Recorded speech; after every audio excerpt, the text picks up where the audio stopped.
Good morning, everybody, and thank you for coming. Thank you for dedicating your precious Saturday morning to me. What I would like to do, we have 3 hours. I know that many people have seen Infinite. How many of you have seen Infinite Now in the Philharmonie? And how of you have heard it? Okay, so everybody that have seen or heard it, raise your hands so that I see you. These are most of the people in the room. Okay. And for the other people who haven't, you will get to see small fragments.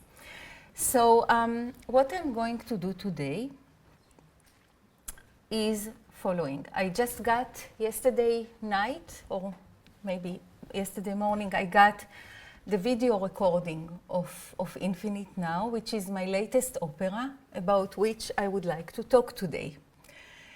And I was really taken by the video. I think it's very, very well done.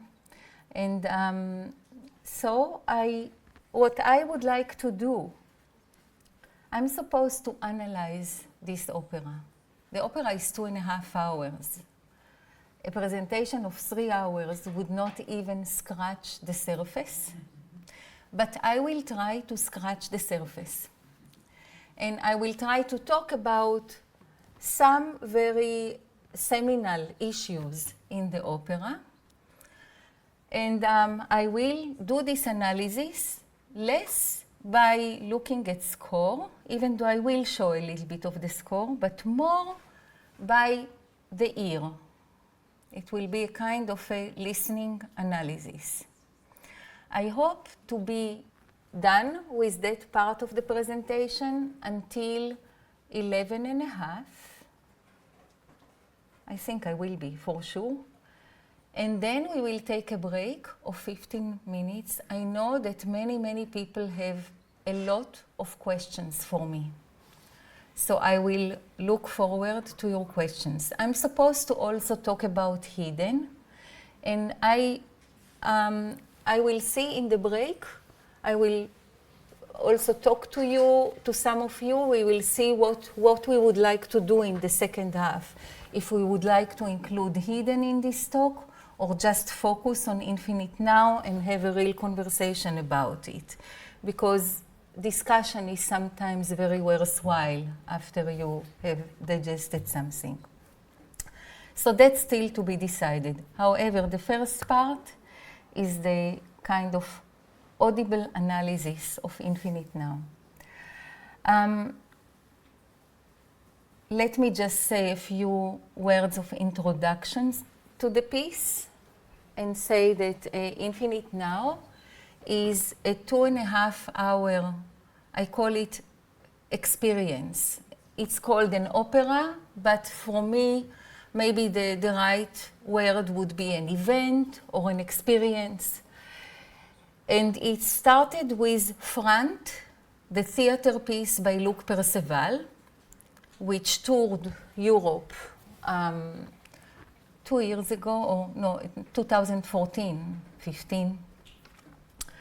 And Front deals with First World War. It brings part of Nothing New in the on the Western Front from Remarque, fragments from that, fragments from letters of soldiers, and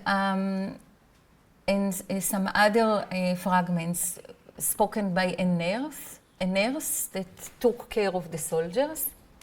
All this is together interwoven like a kind of non-linear quilt of voices of the war. Front by itself was really also kind of an experience. All these people sitting on the stage with suits, basically, and just talking, and very few pictures, like them coming and playing football with a scalp. And that was kind of a very weird picture that I remember. When I was asked to do, I was asked by Luc Perceval and Aviel Khan, the director of the opera in Ghent, to take Frant and make it into an opera. When I saw Frant, I realized that I can probably not do it. However, they said then, or Luke Perceval said in our talk, that he is ready to restart Frant, that he is ready to open it, to crack it open, and I can bring to the table what I would like.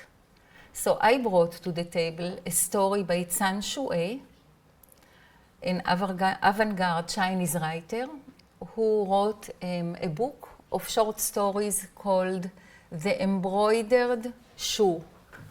I will write her name.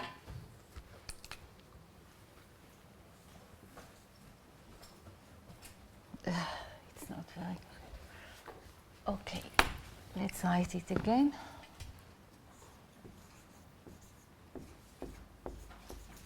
Can you see? All right. San Shui. This was, I love the story from that book, which is called Homecoming, and this is a story about which I wanted to work for a very long time. So I also thought that that story, which is a story about a woman who goes into a house that she thinks she knows, she goes in the evening and she finds herself in the house with the same old man who lives in the house and who always kind of greeted her, but this time he's angry and he says actually she cannot leave the house because the house is built on an abyss. There is no way to leave it.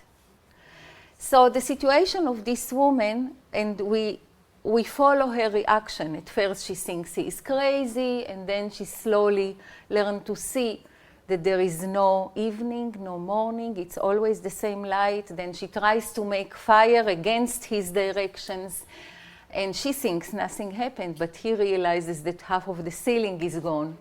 So it is a story of adjusting to a situation where you don't have exit, basically.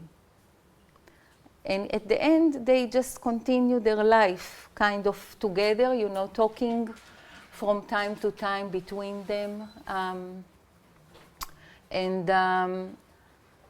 The end is that she is not bored. I'm not bored. I'm only listless.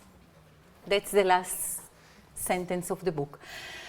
I thought that bringing the woman to the environment of Frant, a woman who is also seeing no end to her situation, no control, she cannot change anything, just like the soldiers in Frant who are getting killed every day, but it's a totally absurd situation, playing football with their enemies and then getting killed the next day. I thought that those two situations can really throw a very interesting light on each other. I also, in Frant, was very, very much missing a feminine presence. It was very macho kind of utterance, and I wanted a statement, rather. And I wanted to make it more round. So when we have both stories, they start to illuminate each other. And that gives me, as the composer, the possibility to actually take this illumination, take this light that emanates from the way that they relate to each other, and develop it to my own story. So I'm not interested so much in history. I'm also not interested so much in the, aspect of the balance between the sexes. That was not my idea. What I was very much interested in, or where I felt that this is my push and my motivation to write the piece, was thinking about today and right now, where we all, most of us, feeling very helpless in our situation in the world.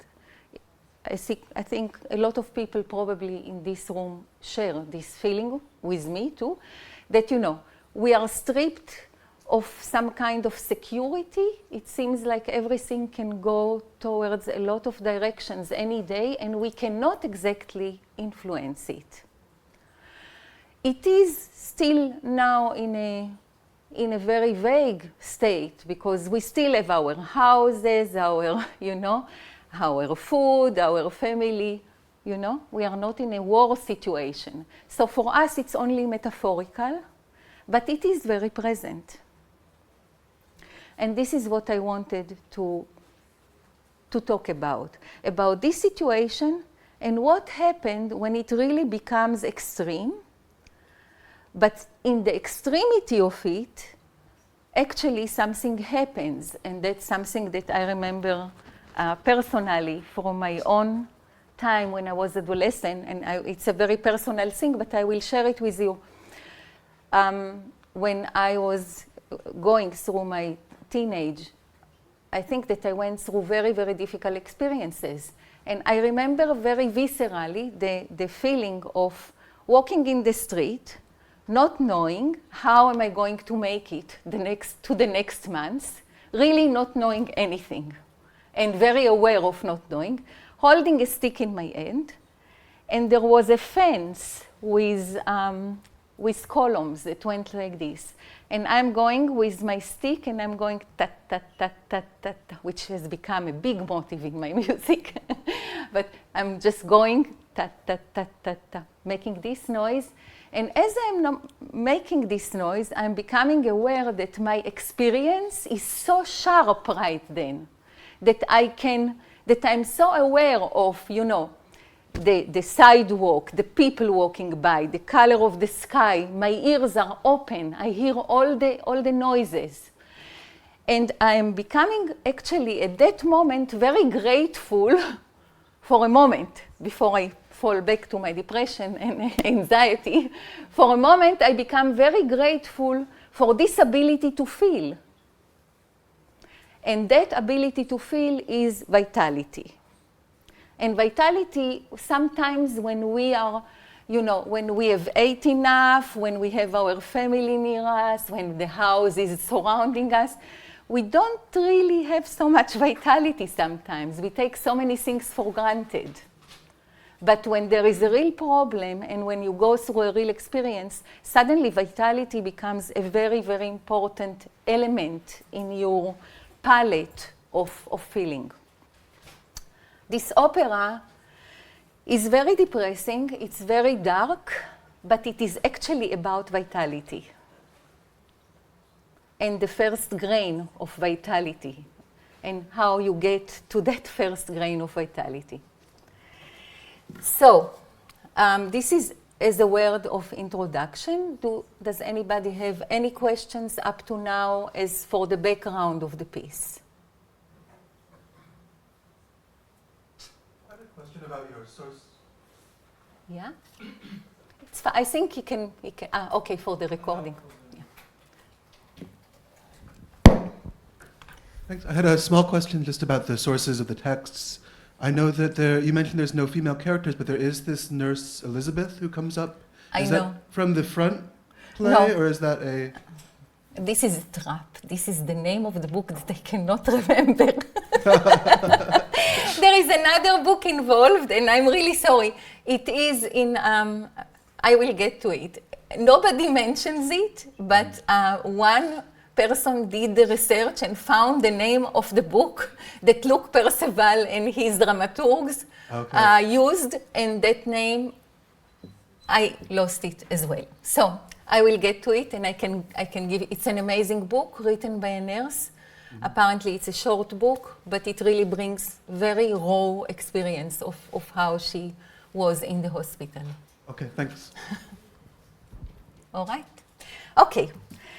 So what I would like to do now is talk about a few issues, and I will just go by them, go one by one. As I said, I'm going to play them to you rather than to look at the score and analyze note by note. I'm going to start by saying that we have 6 acts. We have 6 acts. And I would like to, I'm prefacing the listening by some data. The first act, I didn't succeed to finish it, but just listen and remember the numbers. First act is 24 minutes long. Second act is 22. Third act is 20. Fourth act is 29. Fifth is 34. And sixth is 21. So that we have this kind of a structure, basically. No, that's exaggerated, only slightly. 1, 2, 3, and then 4,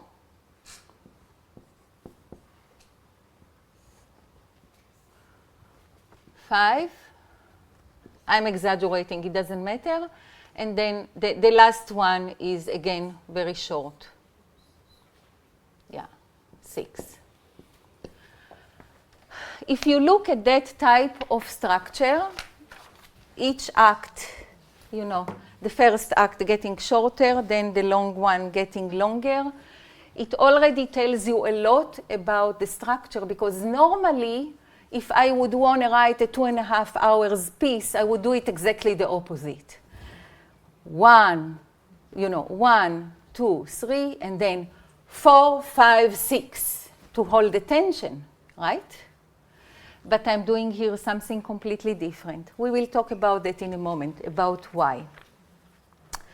Each act has the same structure. So just like I started to write here, it starts with metal gates crashing for half a minute to a minute. It continues with an interlude. The interlude can be vocal, like a madrigal, or electronic, or both. And then we have material of homecoming, then we have material of front. This is right for the first and the second. The differentiation is very, very clear, first and second.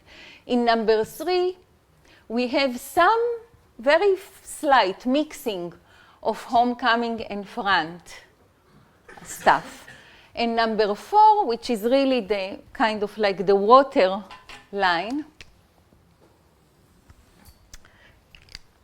Let's make order here. In number 4, what starts happening is that homecoming and front begin to mix. In the 5th, the interlude grows to become the biggest part of the 5th act. Suddenly, the interlude blows up.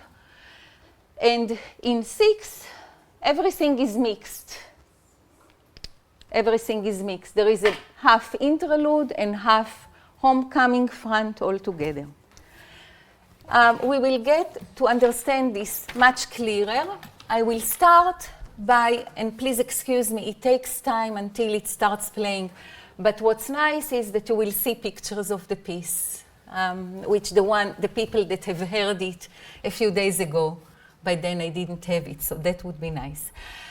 It takes time for it to play for some reason. What I will play now is the metal gates. So the metal gates repeat in the beginning of each act, and they are taken from YouTube recording of prison doors. For some reason, it's not because we looked for the metaphor prison doors. We looked at many, many gates, and those gates were the most assertive. So we took some of those gates. We cut some of the pitches, and I made this small rhythm and melody out of that. And you will hear that we have metal up to number 6. And there are actually variations. And let's listen to those variations. Think about what, they are very strange kind of variations. Let's listen to them. Okay, this is the first one.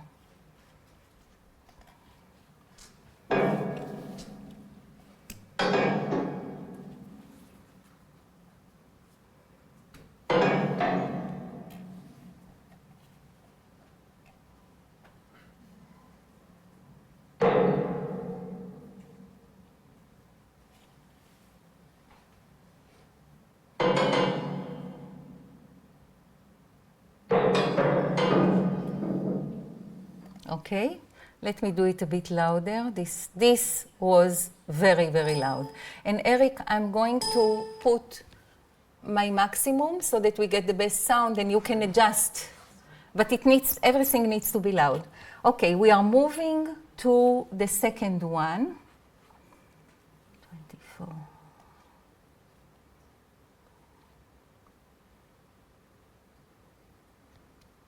Okay. Oops. No.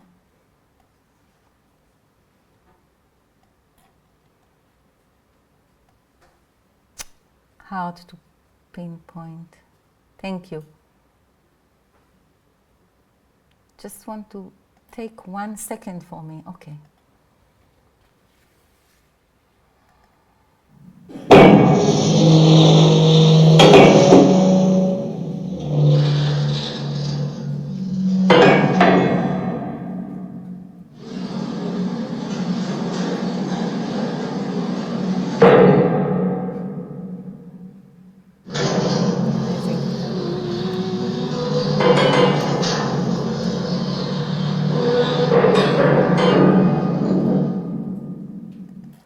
Just discovered something. Ta, G. Remember that. I will talk about the G later. I didn't know I had the G here. Okay, so as you heard, it's the same melody accompanied by the slow moving of the doors, yeah, of the moving doors. Let's go to number 3. 1, 6, 26.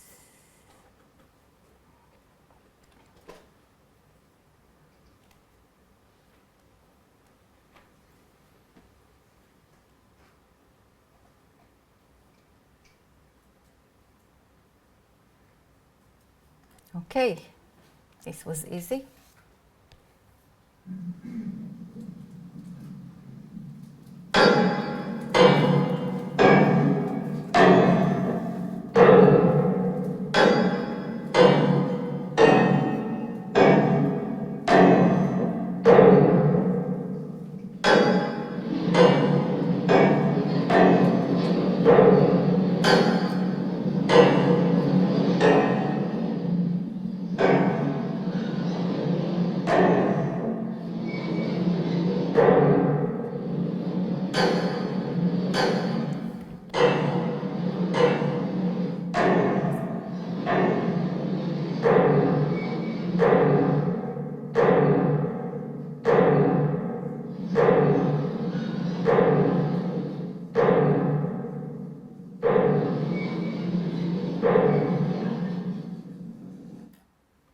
Okay, next one. 135.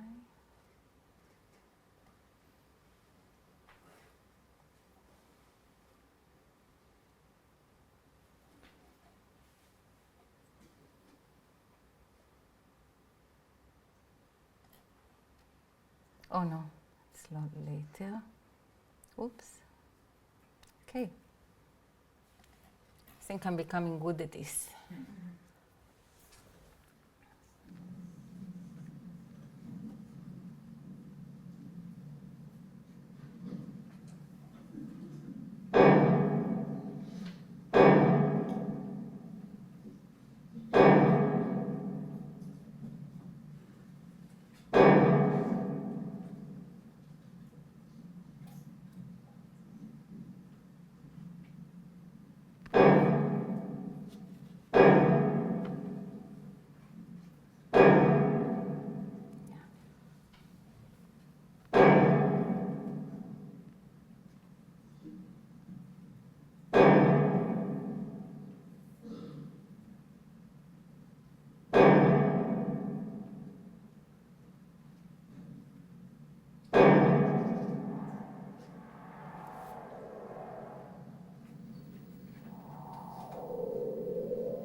Okay, so we have the last one, by the way, is as you could notice.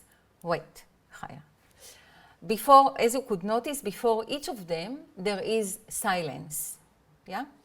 And the last one has actually only one, hi, has only one beat.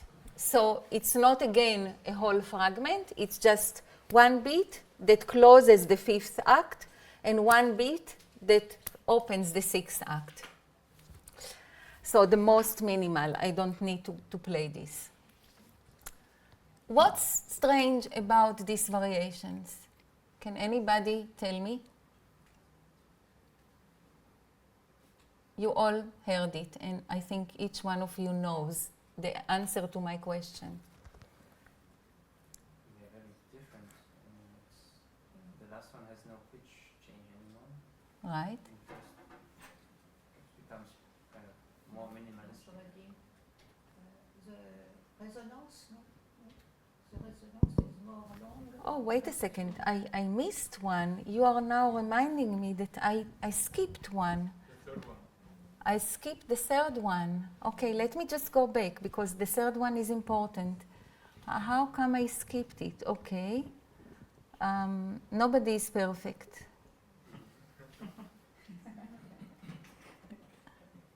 Here we go. Let's do the third one and place it within the other one. Sorry about that. Okay. Because it is about the resonance.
Okay. Thank you for reminding me. Okay. So, but what you said was very true. So normally with the variation form, we have the first, song or theme or whatever it is, and it is usually quite simple. And then as the variations go on, it becomes more and more ornamented and intricate. There is a feeling that something accumulates rather than stripped away. In these variations, I would say that from the third variation, things are actually stripped away. So the most visible parameters, for example, in the third variation, was stripped away, which is the pitch and what we added in the second variation, the contrast between the points to the lines. That was all taken away. But suddenly we got to hear the initial idea of the reverb or not reverb, and then the strange phenomenon that there is reverb, which sounds quite natural, but very unnaturally it wanes away and then it comes back as a crescendo, diminuendo and crescendo. All those things are very clearly notated in the score, and the time especially is something that I worked on very exactly. So the time is notated in just normal notation, when, especially from the third one, when all those things take place. Because I really wanted to show processes of accelerando and retardando that really have their own very strongly willed trajectory. So if, for example, that thing with the reverb would have been slightly faster or slightly longer, it would matter. It really I was really trying to get the right amount of time to make it sound in a way that we can really follow the idea, that it would sound as if that's how it should be. Not too short, not too long. Because sometimes when we compose, and that's very true for me, for example, when my music in the 90s was extremely fast. And it was really very written with very, very thin pencil. And the ideas were really staggered on top of each other on the surface. And at a certain point, I realized that nobody can follow that, which was what I wanted at the time, because I wanted my music to be a kind of a wall through which only few can peer and see what's really there.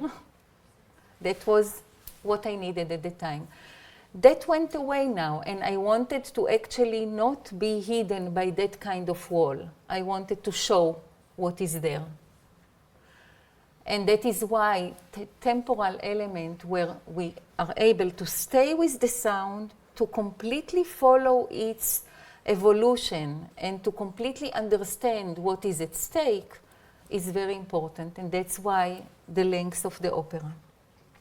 Okay, so whereas in other variation form, we have an accumulation and an addition showing off the mastery of the composer, taking something so simple, sometimes even simplistic, and making it into a masterpiece.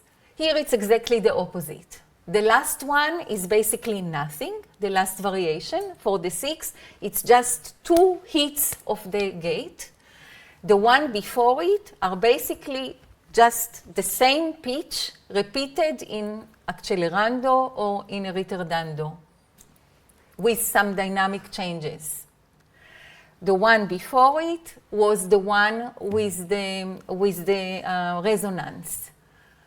The second one was the one when we have the contrast, the same melody, not touched, just with the contrasting lines. And the first one, just this melody. So it's almost like here we took out everything that was not about the sound, and we stayed in the end only with the sound itself. Everything was stripped away, which is basically what is happening in the whole opera. And I will show it on a few layers. So this is an opera where basically, as I showed you, I'm going back to the form. I need probably 2. You know this already, right? So the same elements and how they interact. But if I now look at this, which was exaggeration of the length of the acts. And the 6th one is kind of special by itself.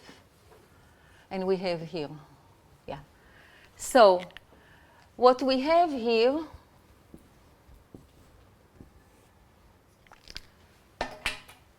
bringing the acts together where they start to mix, and then making the mixing much bigger, looking into it even bigger, and a kind of the end stage where everything is exposed.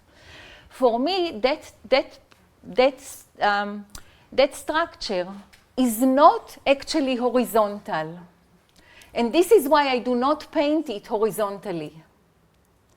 So what happens here is not a story that we have A, and then we have A1 or B, and then we have, etc. We have A, but different.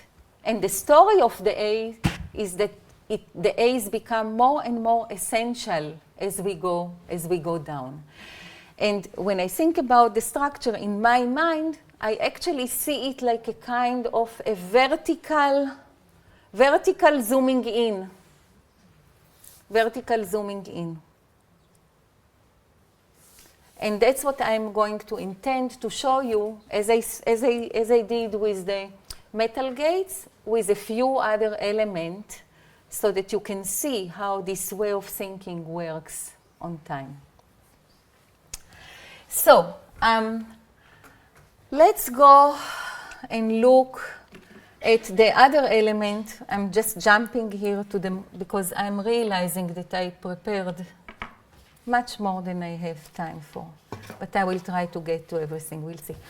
I'm going to go to the idea of the G. I got so excited when I heard that I have a G here already in the metal.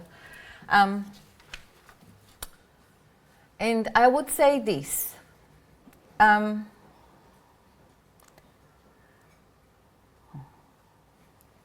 Let me just frame it.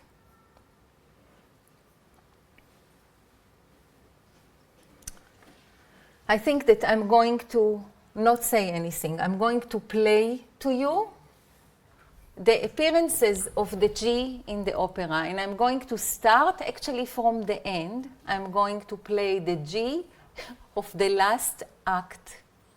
And then I'm going to play the G of the fourth act and the G of the second act, etc.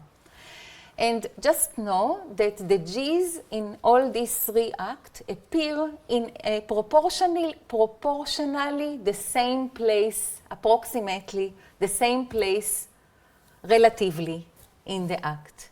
So the G is like, when we talked about the verticality of the structure, the G is like a line that goes through like that, okay? I'm starting with the last act G. It is a long one, and we will hear the whole thing. All right. 2 hours, 4 minutes, 15.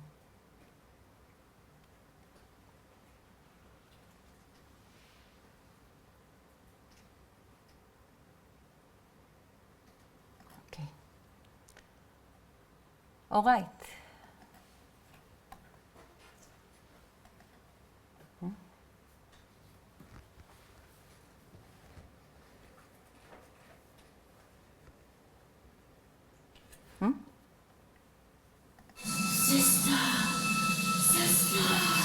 Wait. That's the wrong one. Where is this? 2 hours, 19. Sorry, that's the fifth act. 19, 14. It's okay, I can deal with this in darkness.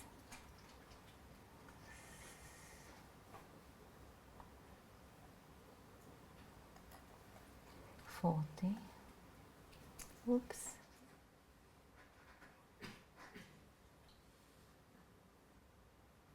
Okay. Sixth act, G.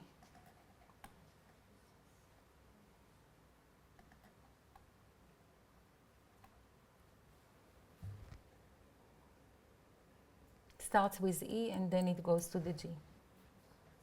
What? That's an E. Bit quiet. Quiet.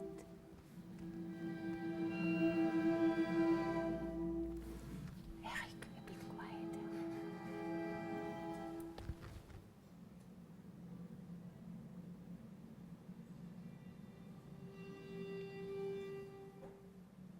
Bonjour à tous. Nous sommes très comptés, boss.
als ich sie hinter seinem Kopf hervorziehe, sind sie blutig.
Okay.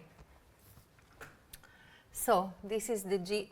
Please excuse, the recording is not yet worked on. So this is a very raw recording.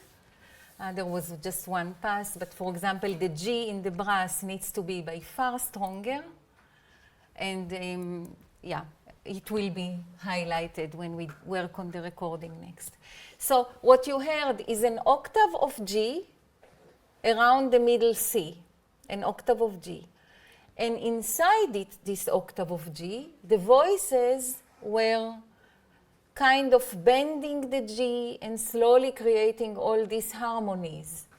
When we will work on the recording, we will make the difference by far starker, because the G will be much stronger, and we succeeded to have it actually in the performances so that you were not sure you are hearing the voices. You didn't know if it's your imagination or not. As the time went on, you realize, no, they are really singing. But at first, it was really something hidden that slowly has been revealed. So the idea of slowly revealing what has been there all along, a kind of a topology just archaeological topology, where something that is revealed is something that actually was the base of everything that you have heard before.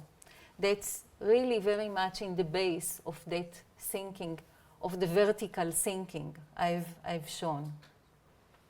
Let's go to the next G in the fifth act.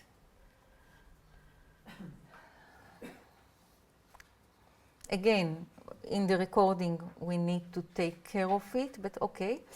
All right, this was this, and that's 2, 4, 15. Okay. 2.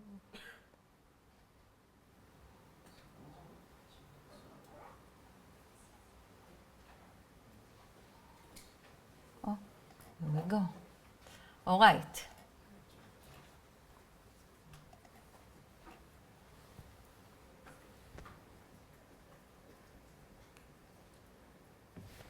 All right.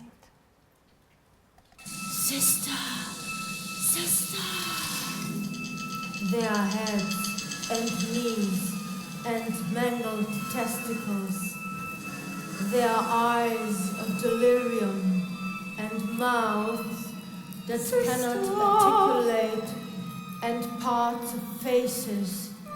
The nose gone or the jaw. That's the E again. As soon as I hear the owner telling me that below the cliff is the sea, I start to feel an irrational attraction to that imaginary world below. I don't know how long I've been at this house. Brass muted underneath. There are these things, but no man. So how could I be a woman here and not die of it? I can't keep track. It's always so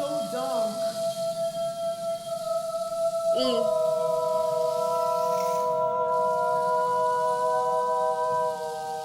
G,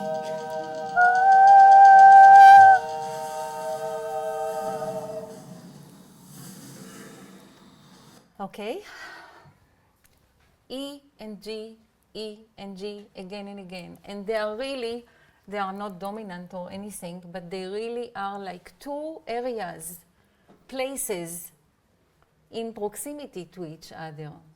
Let's say that the G is the lowest, and then you have the E that leads to the G from all sides. Yeah, all right? Let's go to the fourth act. Yeah, 1, 0, 3, 3, 24.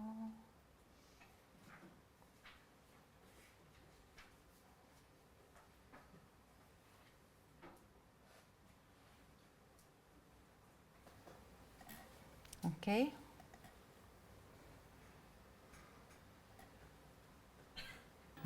Sollen diese Zeilen nehmen.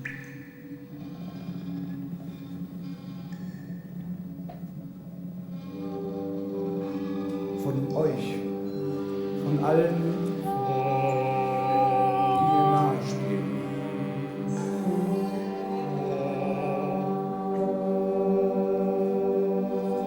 Von allen, die mir Gutes und von denen, die mir Übles wollten. We must try to save his life. Help him recover. Und von all dem, was mir lieb und wert ist.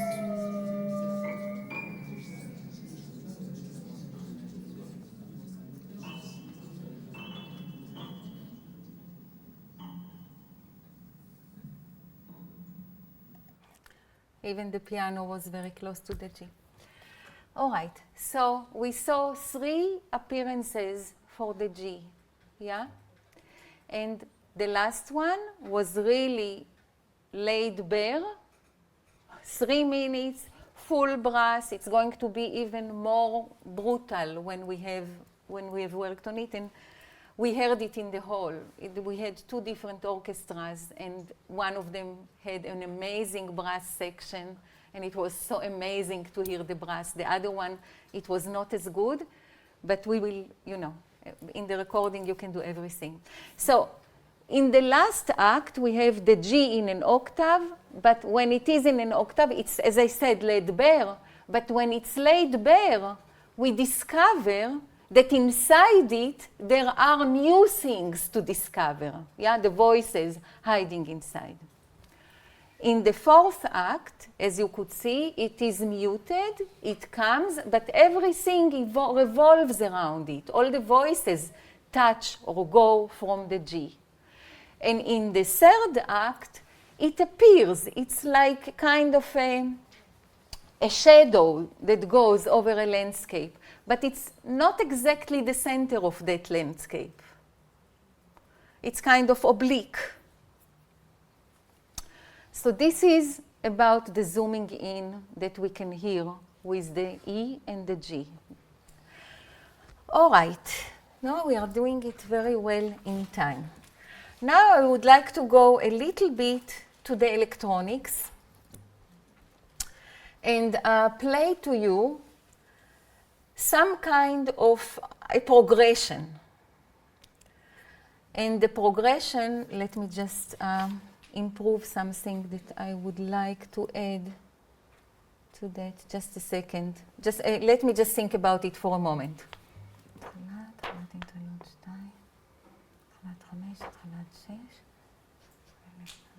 Okay. Okay. Yeah, I will have 2 examples of the electronics. So I'm going to look. So what happened? No, let's start from the beginning. What happened in the electronic is that we have lots of things. The electronics are a huge part of Infinite now. And they are comprised of field recordings, some synthetic materials that we created in the studio, a lot of overlapping layers that together create a kind of dynamic lava or whatever, something that develops. And I would like to, and the way that they are chosen is actually very, very varied. So I was interested in weight, I was interested in surface touch. So, you know, I'm thinking about the ear many times as a huge organ, and I'm very aware of the hair in the ear. So I'm asking myself many times when I hear a sound, how many hair does it move in the ear? Hairs, you know. There are sounds that squish all the hairs in the, when you have a white noise, no hair remains straight. They immediately lie down.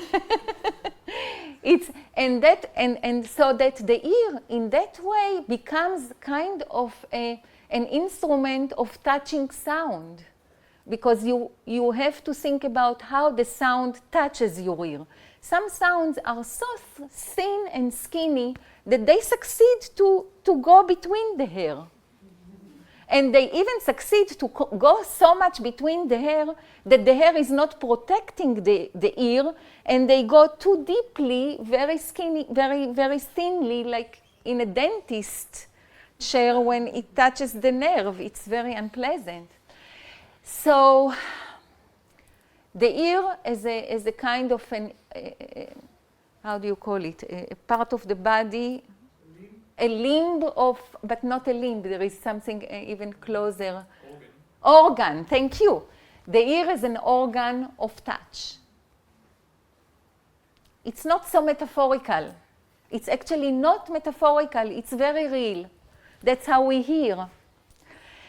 So when I'm choosing things with the electronics, I'm able to really maximize that. So if I have a very, very high sine tone that is in an octave which we barely hear, and it makes, but it's not stable, it makes a kind of a very, very extreme road, it really scratches the skin of my ear.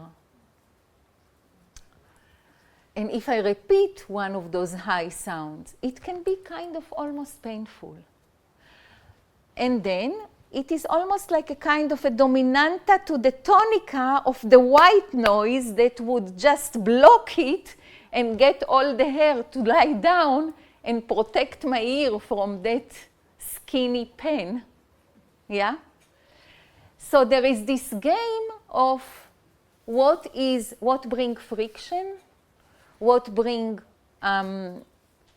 point sharpened line, what brings a very nice environment. In the end of the fourth act, there is a place that I always I'm so happy that we are getting to it, where there is kind of a small white noise, and we recorded many recordings of string orchestra, and there is a tail which is barely audible, 2 seconds of really lush harmony. And I always wait for it, because for me it's like, you know, when you have a sushi dinner and you have between the sushi the ginger to clear the palate. And sometimes the tastes are very intense, and you need to just, or when you try, excuse my examples, it's Saturday, when you try perfumes and you try one perfume after the other in the airport when you have time to wait for your plane, and at certain point you cannot smell anymore. You just have to go and not smell anything. That harmony by the end of the fourth act was exactly that palate cleanser. So this was very much the basis of my choosing the electronics. And we are going to then look at one family. This thought brings me to the idea that the electronics would be organized in families. families of thickness, families of friction, families of this kind of, very blunt touch, or families of the very thin touch, etc. I'm going to show you the family which I call the speed train. I mean, I invented this name right now, the family of the speed train.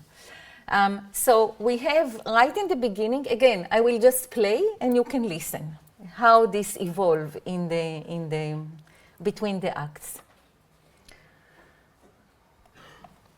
First appearance of that.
Okay, and so it goes. Let's go to the now second act.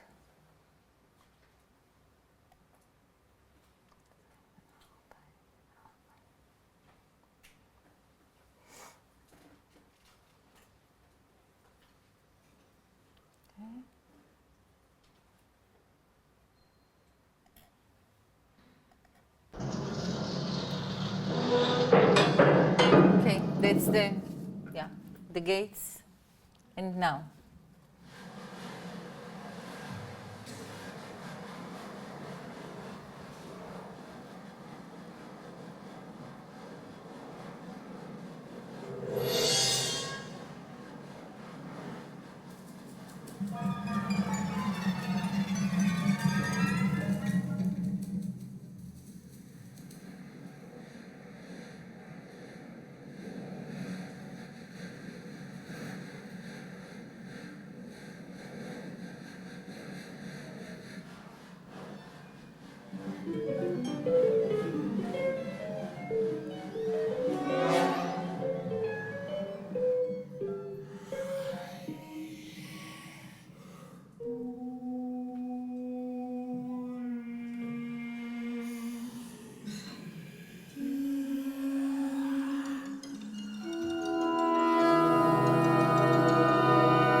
So, from the first appearance of the speed train, which was really like a train, almost like a train going in an unimaginable speed. When I explained to Carlo Lorenzi, my collaborator on the electronics, because I do not know how to do anything technically, and we actually work together. I write the score, and then I explain what I have in mind. He then continued to react to it, and we actually invent that together. We look for things on YouTube if we need examples, but we figure it out together. Anyway, but when I explained to him what I wanted with the speed train, my image was, imagine a Japanese speed train which goes through the jungle, and it goes through the jungle, and as it goes, it carries with it all the trees and all the things that it meets on his way. So it's not only the train itself, but also what joins the train in its wake, so to say. So that was the first one, and it was very blunt, very much in your face. I wanted to almost feel the wind on the skin. The second one was so much more refined and so much more far away. And I even started with the same chords that I had in the first one in the orchestra, but I peeled away from them all the more aggressive side to remain only with the soft stomach, so to say, of those chords. And then what we get is the sound of the train that begins to connect to the sound of the breathing. Yeah? I'm jumping now to the fifth act, because third and the fourth are more complex relationship. I will just jump to the fifth act to show you that train, kind of softer train and wind paradigm.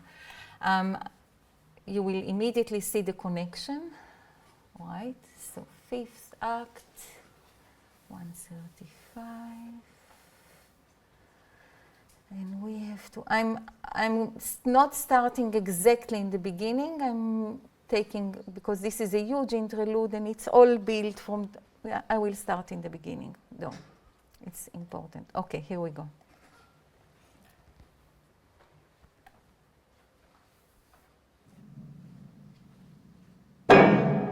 Oh, no. Okay. It's starting immediately, though.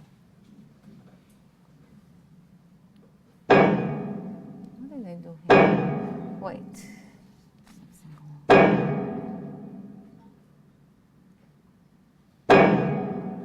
Sorry, I'm in the wrong place. What did I do here? 135. Can't be. How did this happen? Okay, let's go here, see what's going on. Ah, yeah, it was right. Okay.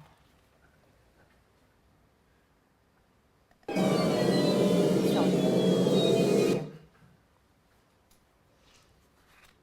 It was right, actually. It was just a little bit too early. All right, let's do this.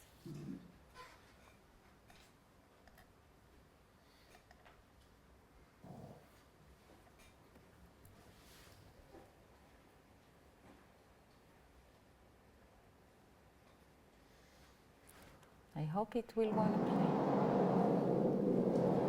play. Okay, same train, wind now.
I'm going to jump for a moment. So this continues to accumulate and it gets here. I hope it plays.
Oops, trying to jump.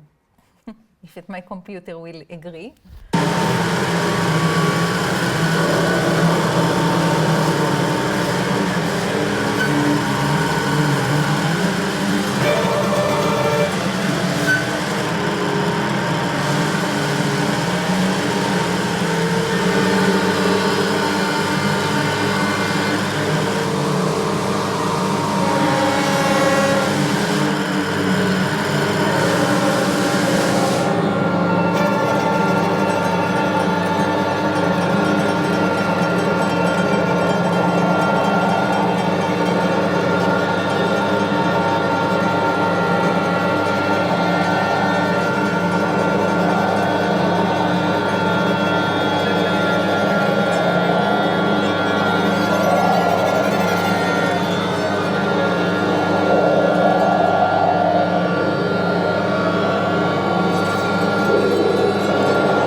So here you have the wind with the orchestra, with the soloist, and that small interlude from the beginning has grown up to be like more than 10 minutes.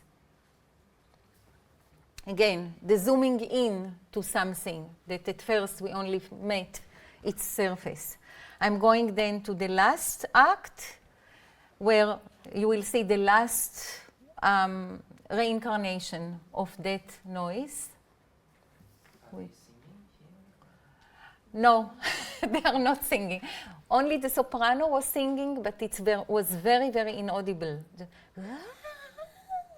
But you are not supposed to hear it. It's just like it's supposed to maybe be heard as if it exists or doesn't exist. exactly on that border. Okay, now in the last act, 2, 9. Okay.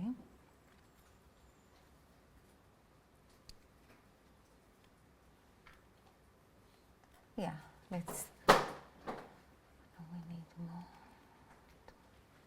Yeah, here we go.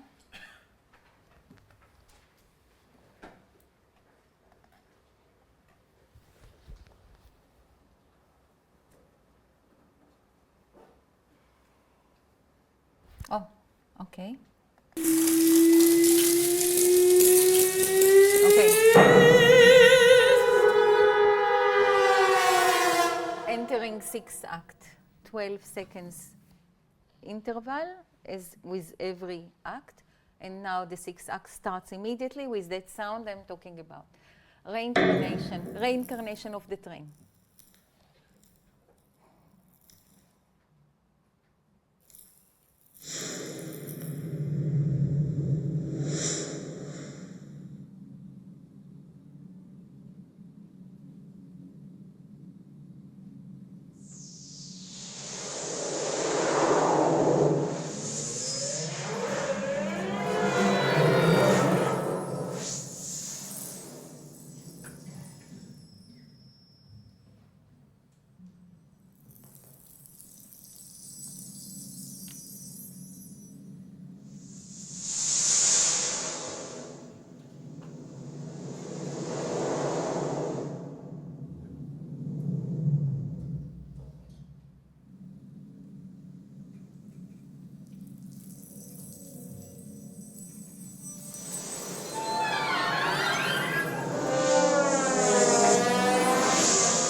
Okay, because I want to talk about a few more things, I will stop here.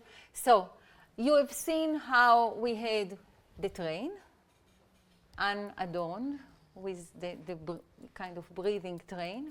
Then we had a much more demure train that's connected to the breath in its own material. And now we had actually a gesture that was really quite clearly notated. Let me try to show you the notation of that. So the electronic as the soloist in this whole undertaking. Where are we here? I think we should just go a bit here. Oh, here we are.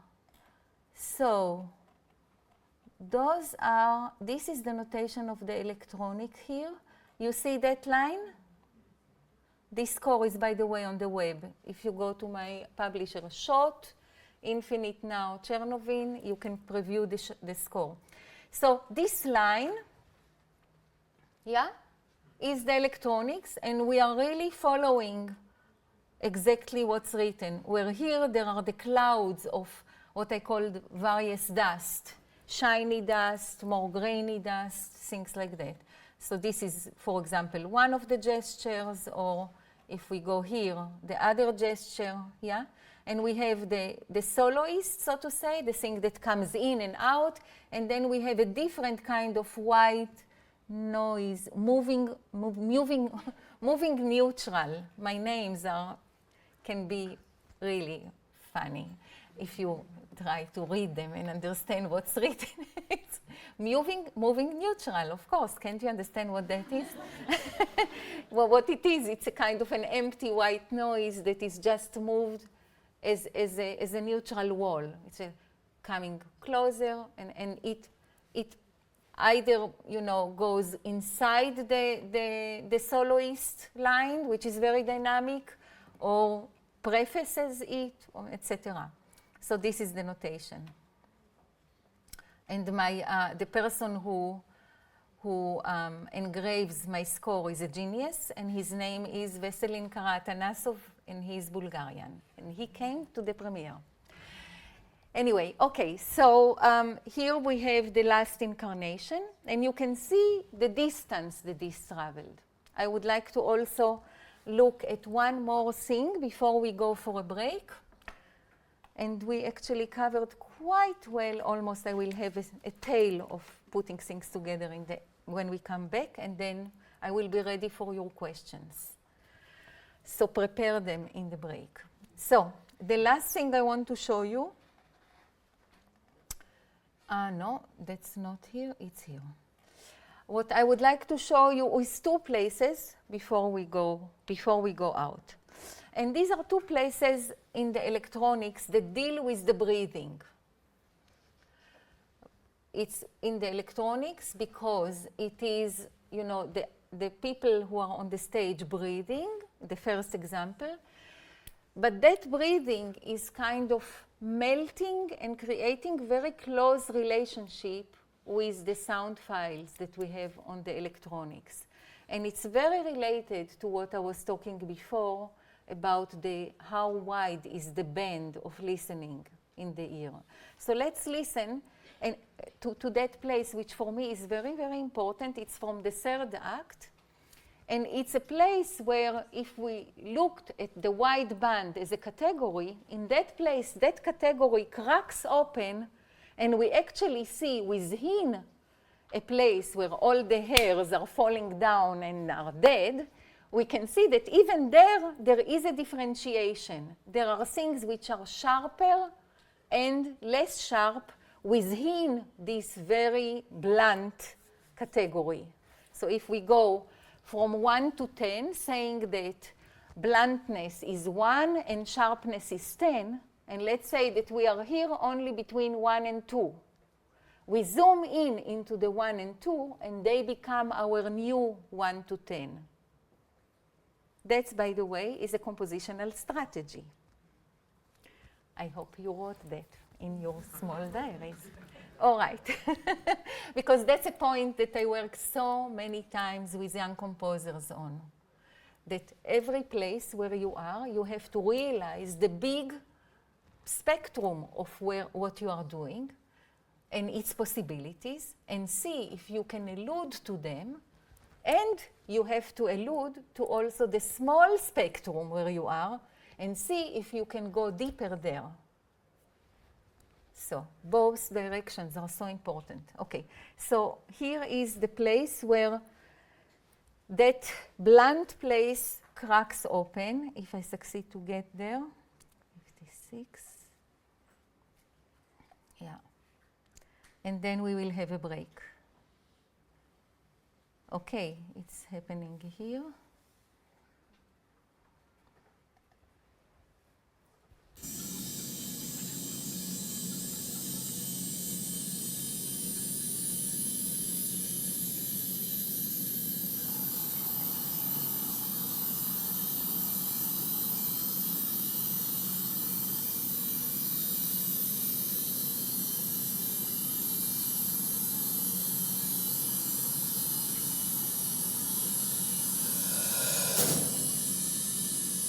That's live.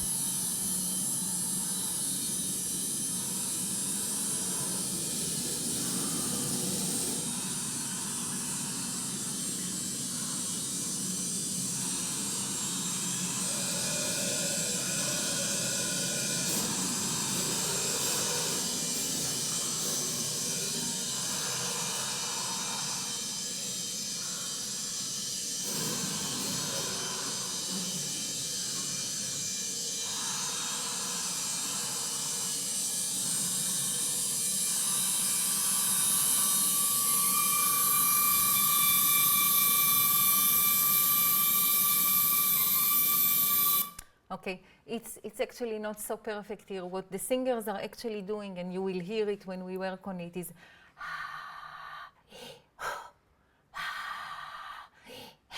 slower. And this really goes together with the background. The background has what I called a sea of cymbals. So we took, you know, a tremolo on cymbal, which was close. It was just a normal cymbal.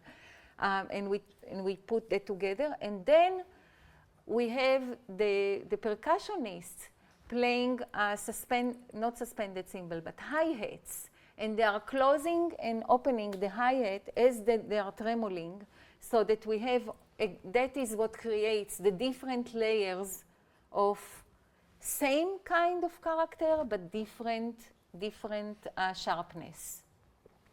Okay, and my last example before we go to break is the beginning of the fourth act, which is a very important part in the opera. That's exactly here.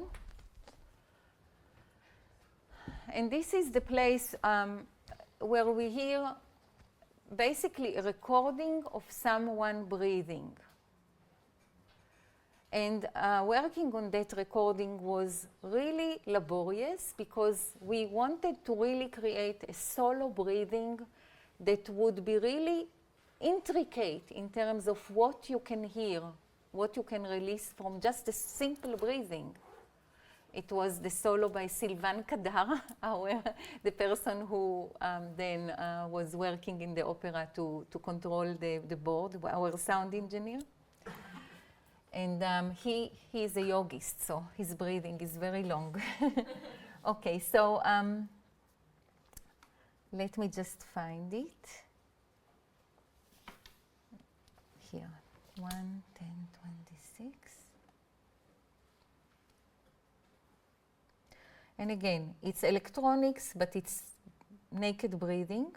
So that's a place where those two elements are coming together. Because it's it becomes very, very huge, the breathing. Okay, here we go.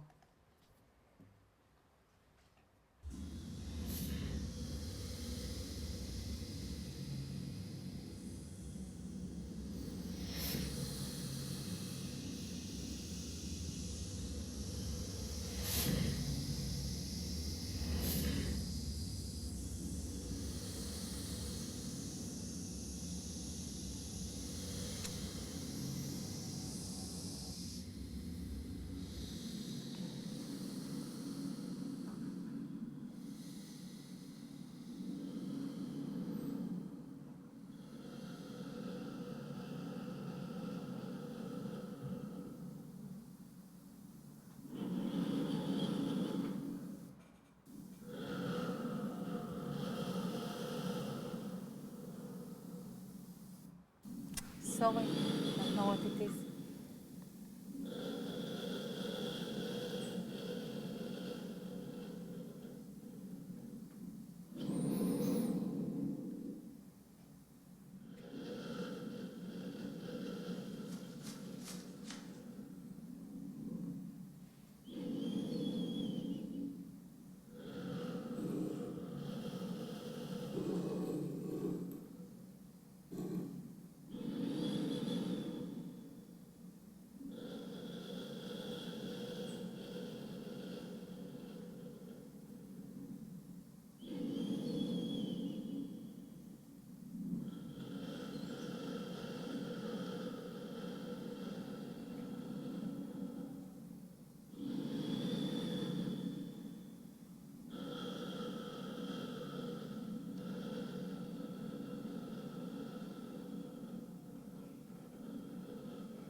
Welcome to the BBC News Desk.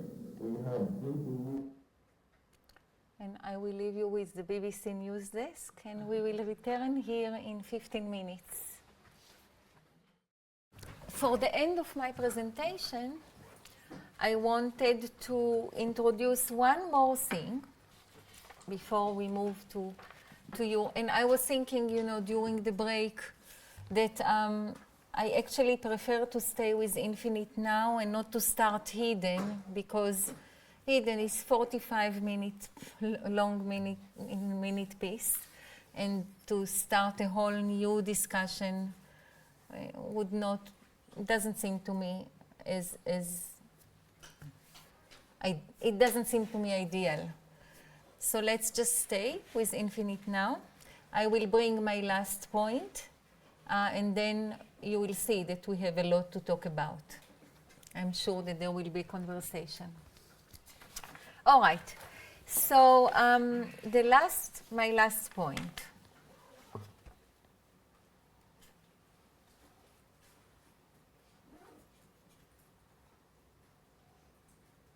All right. I wanted to look at mixing and separating things. And how does this work inside the canvas of the opera? So, for example, when we start listening to, in the first act, when we start listening to the voice, we have a very strong mixture, and I will look for it actually in my score to show you exactly how it looks on the score. Oops. All right. Oh, that's going to take forever. I don't know why it doesn't. Oh, here we go. All right. Let's see where we are. Okay. So the entrance of the voice is here. Let's look what happens here. We have the soprano, the contralto, and the bass. And I did not yet mention it, so let me go back and say that the forces of the singers work like this, that we have two trios. One trio is the soprano, contralto, and bass, which means that they are very far away, right? We have the contralto in the middle, soprano is much higher, bass is much lower. In the other trio, we have an altus, so contratenor, baritone, and mezzo-sopran, so much closer, okay? The trio number one, which is the closed trio with the altus, they are responsible to the front material. The trio number two with the contralto is responsible to the homecoming material. Now, we are in the homecoming material. I guess I cannot show two pictures, so I will just show this, and then I will look for it in the picture. You can see now. Let's make it bigger. This is very, very clear to see.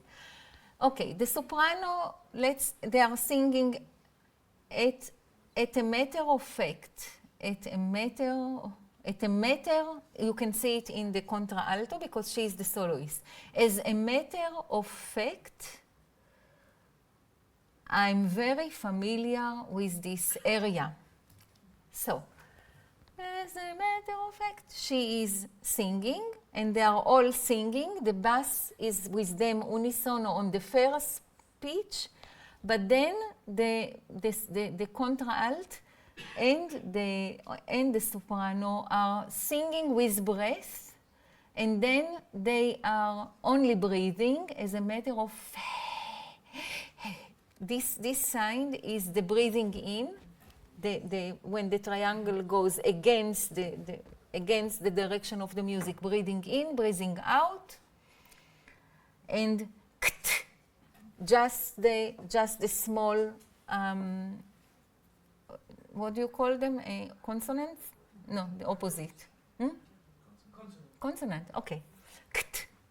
Okay.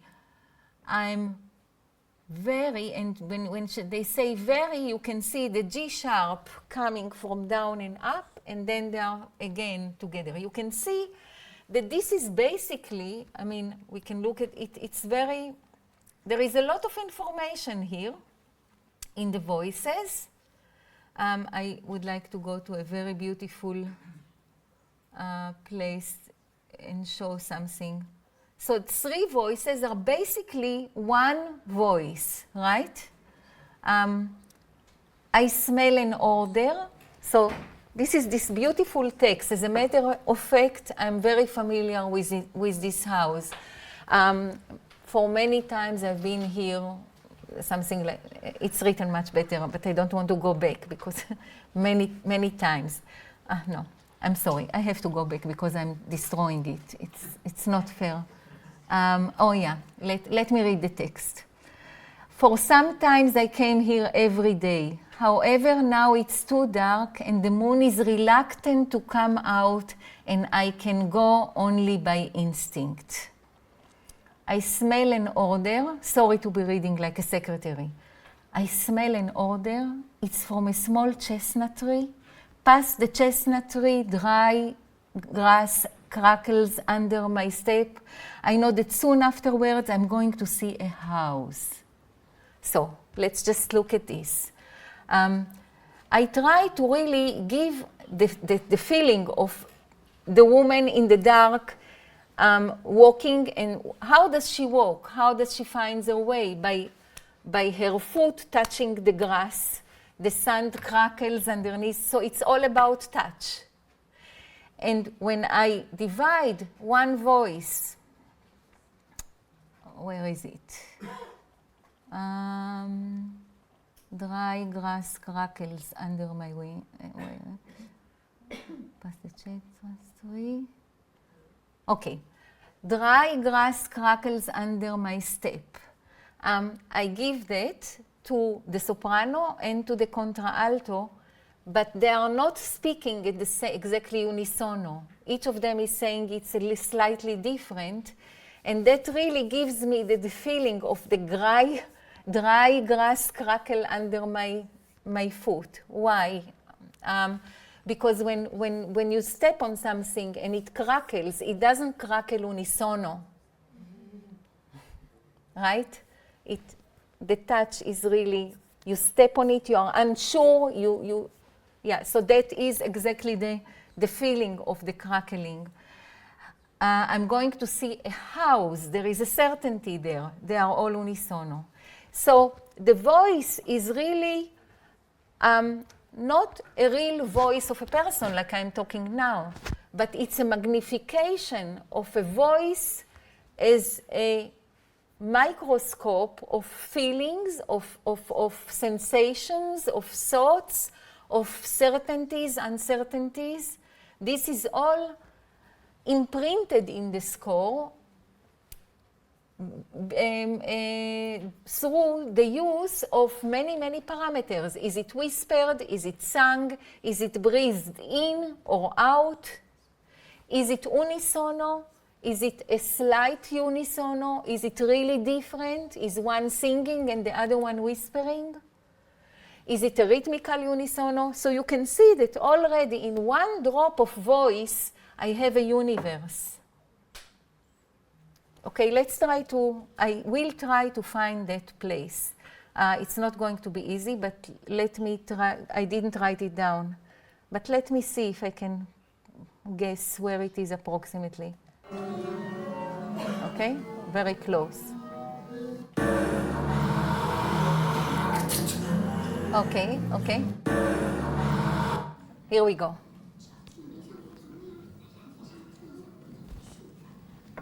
Again, it's unedited, but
It's from a small chestnut tree. Past the chestnut tree, dry grass crackles under my step. I know that soon afterwards I am going to see a house. I will arrive without having to give it too much.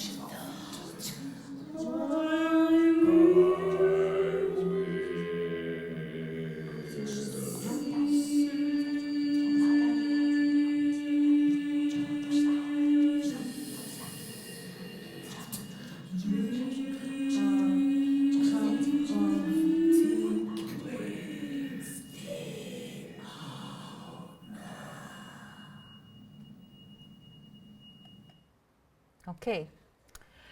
So, the total mixing of within the voice. Now, this was the voice of the story of Homecoming. When we are talking, we are in the first act, and when we are talking about front in the first act, it is only read by the actors. So we have really, sorry. No. Sorry.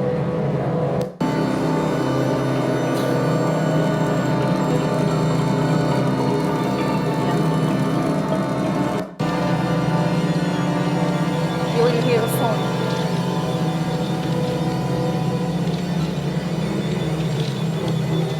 Chère maman, aux attaques de mai, j'ai poiré des boches. Et pour ça, j'ai reçu la croix de guerre. On parle de la sale race boche. Je ne sais pas si c'est vrai ou si le monde le là-dessus aussi, mais les officiers allemands ne sont pas des hommes. Ce sont des monstres.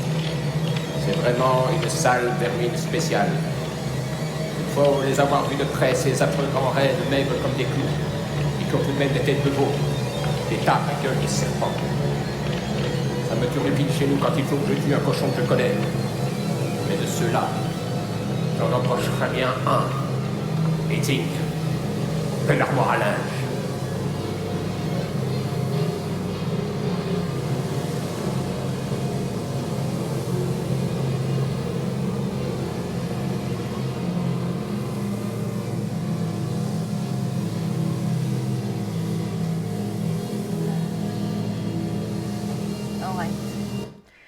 So both temporally and in the way that the sound is produced. Things are totally separated in the first act. We have Homecoming, where everything is separated within one voice, and then we had the reading of front. And it establishes really a very blunt separation between the two participants of this dialogue. What is mixed, so that's the separation. What is mixed is the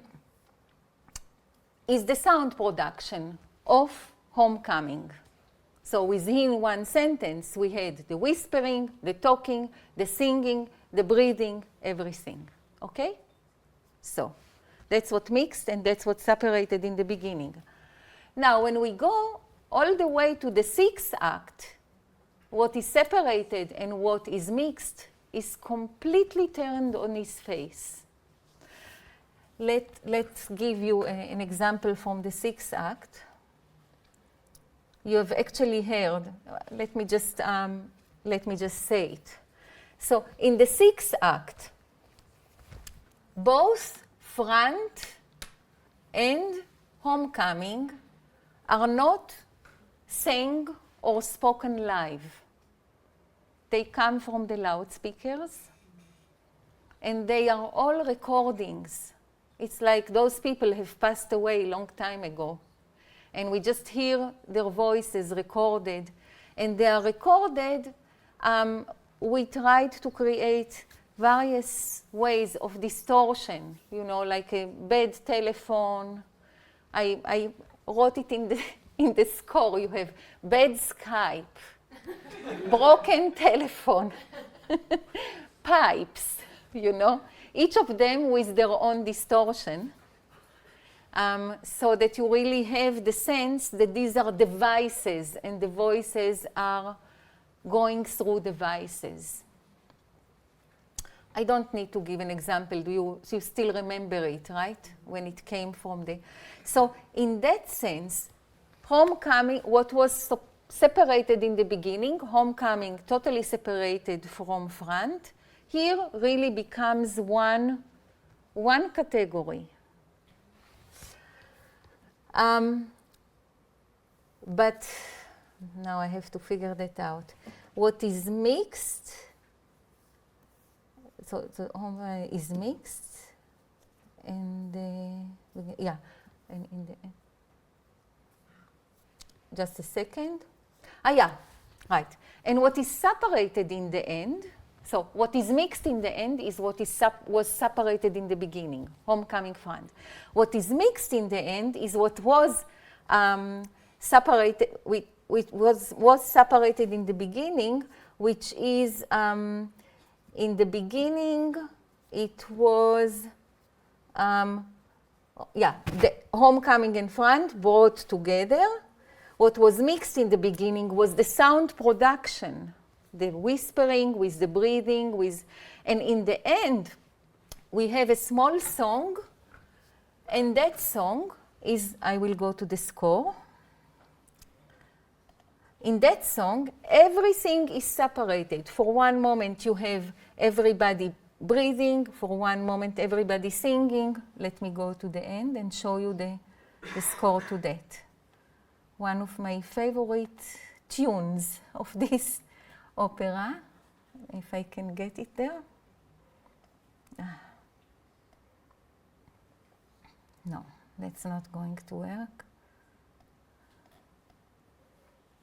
Here we go. Okay. Perfect. All right. Here we are. So this is the score with the reading. And now that's the G dissipating, as you can see in the brass. And now we have the tune.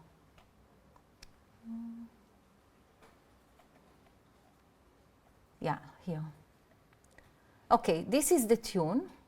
You can see everybody unisono singing, breathing in, breathing out, singing, breathing. We will hear that. Breathing, singing, breathing, singing.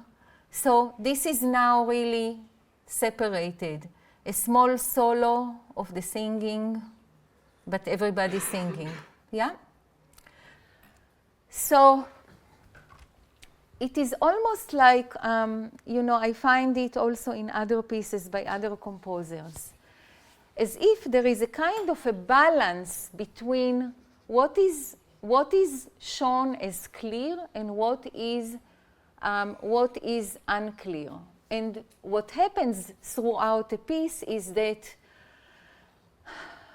one thing that was unclear becomes clear, but at the same time, something that was clear before becomes unclear, so that the total data, in a way, the total clarity of the data remains always the same. Yeah? Do you understand? Is that clear? Only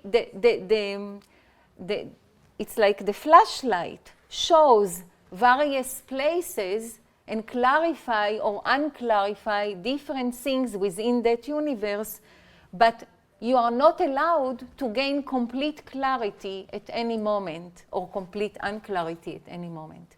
And of course, those proportions are very, very finely varied, yeah? And one plays with them, and that is actually one of the means to create this long-term tension that, doesn't allow you to fall asleep in the opera. even though maybe some people do fall asleep. I fell asleep 3 times. It's Stalker of Tchaikovsky. So that's what I tell myself when people say, you know, I couldn't. Anyway, so let's try to hear that song that happens here, which is that stacked song. Okay, we are here 6 to 9. Let's go 2. Yeah, it's almost at the end, and it's really what I love about that song, because of the stacking, is that I'm going to show it to you. I hope I will get to the place.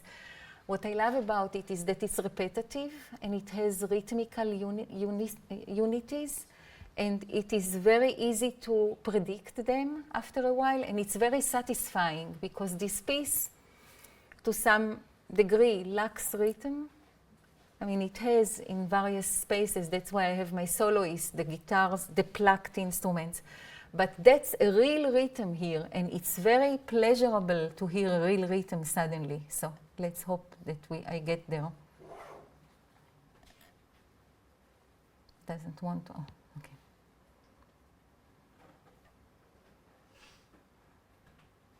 Okay. All right. We get there.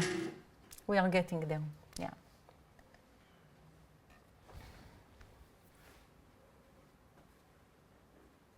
Okay.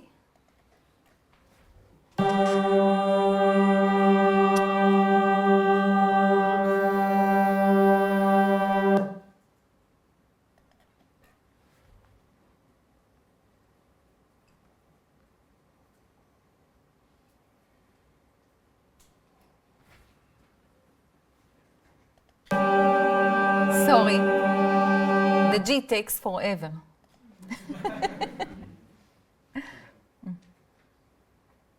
I think now we are there.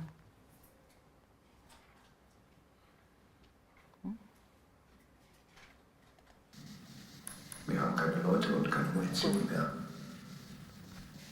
Doch der Feldzug geht weiter. Das Sterben geht weiter. Nie ist uns das Leben in seiner kargen Gestalt so begehrenswert erschienen wie jetzt. Listen to the voice now. Und das Fließen des Wassers. It becomes a real voice. Und der lange Schlaf. No distortion. Oh Leben. Leben. Leben.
Sommer 1918. Über die verbrannten Felder streicht ein rasendes Fieber der Ungeduld, der Enttäuschung. In the darkness. Warum macht man kein Ende?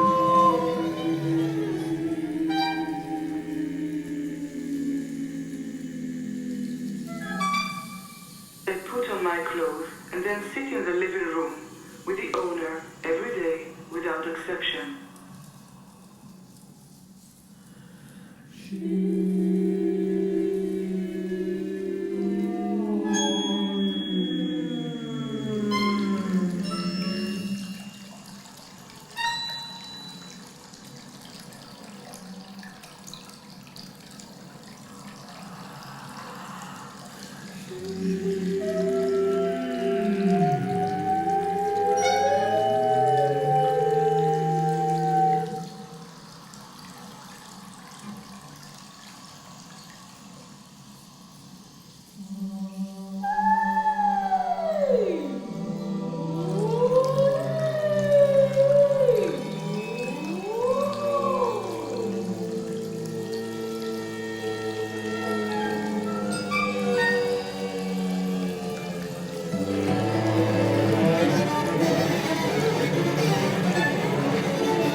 etc. Okay, and this is the end of what I've prepared to talk about. So, as you can see, everything comes together. The vertical structure, the zooming in, what is mixed, what is not mixed. And if you think about what is mixed and what is not mixed, you can see that the picture in the end is much more monolithic, because it's really like looking at huge structures from very, very close. All the recorded voices together, all the vertical, vertical stacking of the various voice production, yeah? Rather than the more horizontal separation, horizontal stacking of various vocal production. So when you are looking horizontally, it is much more about the flow, it has much more variety. When you are looking vertically, you are much more in the present, in a way. And we are brought to that point of the present, where the presence, basically, the presence is revealed through the stories. And we realize that this is what lied underneath all these stories. It was the moment of that present, and it was the moment when the actor's voice become actually suddenly not distorted. It's such a small thing, but it's so important when he starts saying life, oh life, because he's talking about the war and how come we don't stop it, etc. And then we hear noise of water. Water for me is very, very connected to life. We hear the voice of different kind of waters. This is also explained in the score. Not one type of water, but again, a kind of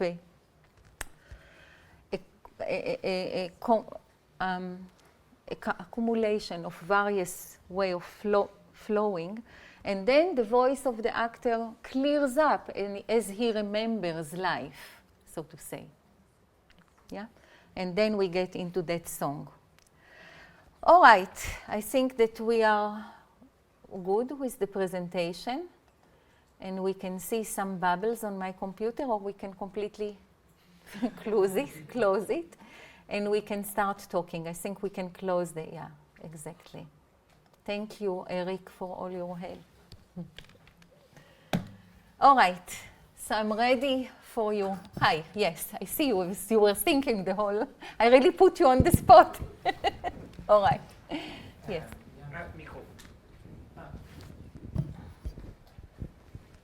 Hello. Yes, I wanted to ask you about, I don't know if it's too intimate, but maybe you can talk about the creation process, how you prepare an opera. Like I have written a bit of opera, and I would be curious to know how you structure such a long piece of music and theater. How do you, and also how you work with the libretto. Like, how did you get the text, in which form, and what did you do with it to make this piece, for example? So 2 questions. I will start with the text, since it's a much easier one to answer. I got once everything was decided upon, that we are going for it, and it will be comprised from both materials. I got the material from Luc Perceval of Frant. I got the play text, and I took out of it the places that interested me, and I took from the Sanchouet story, from Homecoming, the places that I wanted, and I created the text, basically. I created the text and was very helped by Luc Houston, the dramaturg of the Ghent Opera, to bring it together. We were actually meeting here in Ircam and deciding on what type of philosophy. We mainly wanted things that are happening now, but in front there were a lot of things that were more descriptions. So the text that I chose in the beginning was much more text that happened, also from front. Then we showed it to our friend Luke, and he said that all of my choices of front were very superficial, and he suggested his, which were really heavy texts.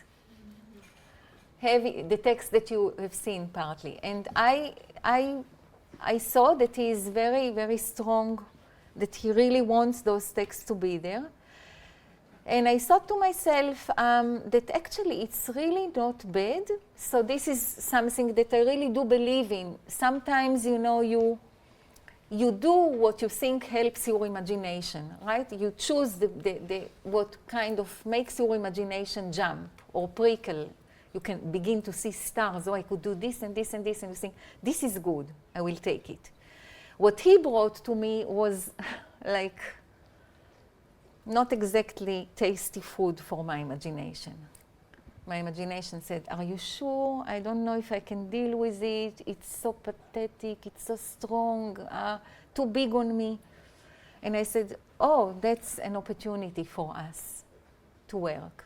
Because sometimes when you get, sometimes, not always, when you get something that doesn't immediately light up a fire, it can create something which is deeper if you give, because it needs to cook.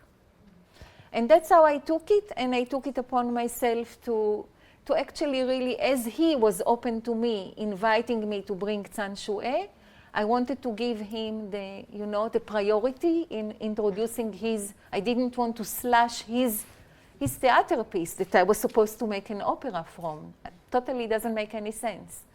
So that's how those parts were welcomed into the text, into the libretto. So the libretto is a work of 3 people, of Luke, Perceval, Luke Houston, the dramaturg, and myself. And of course, Tsan Shue and all the other resources.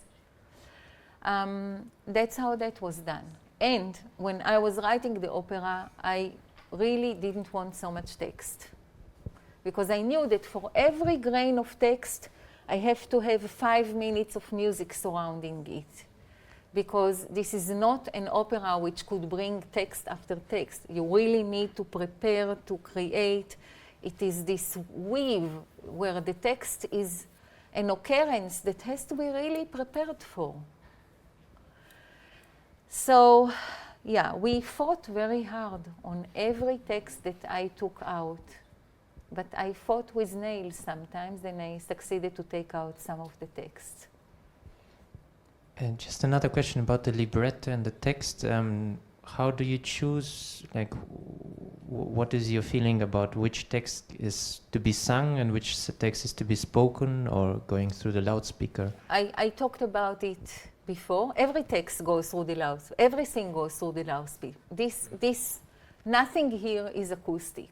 Nothing in this opera is acoustic.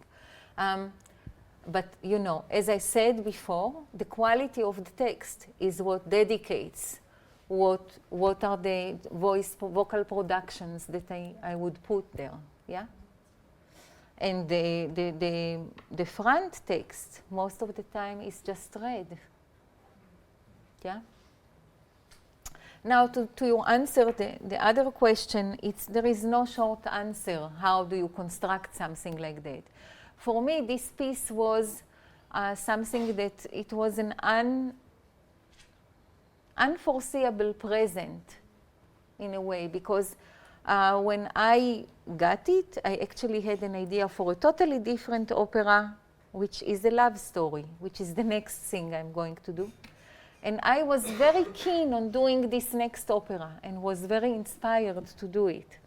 And I thought to myself, okay, I will just do this infinite now. I knew the text from the beginning, so that I can then jump to my new opera. And then I dived into infinite now, and I drowned. And I just really, I lived in this space for a whole year. And to tell you how when I kind of dived, how I created it or how I structured it, I have to say, for example, today I only discovered that G in the first gate, you know, the whole story of the G I was totally unaware of. It was a journalist who looked at the score and said the G is so important. How?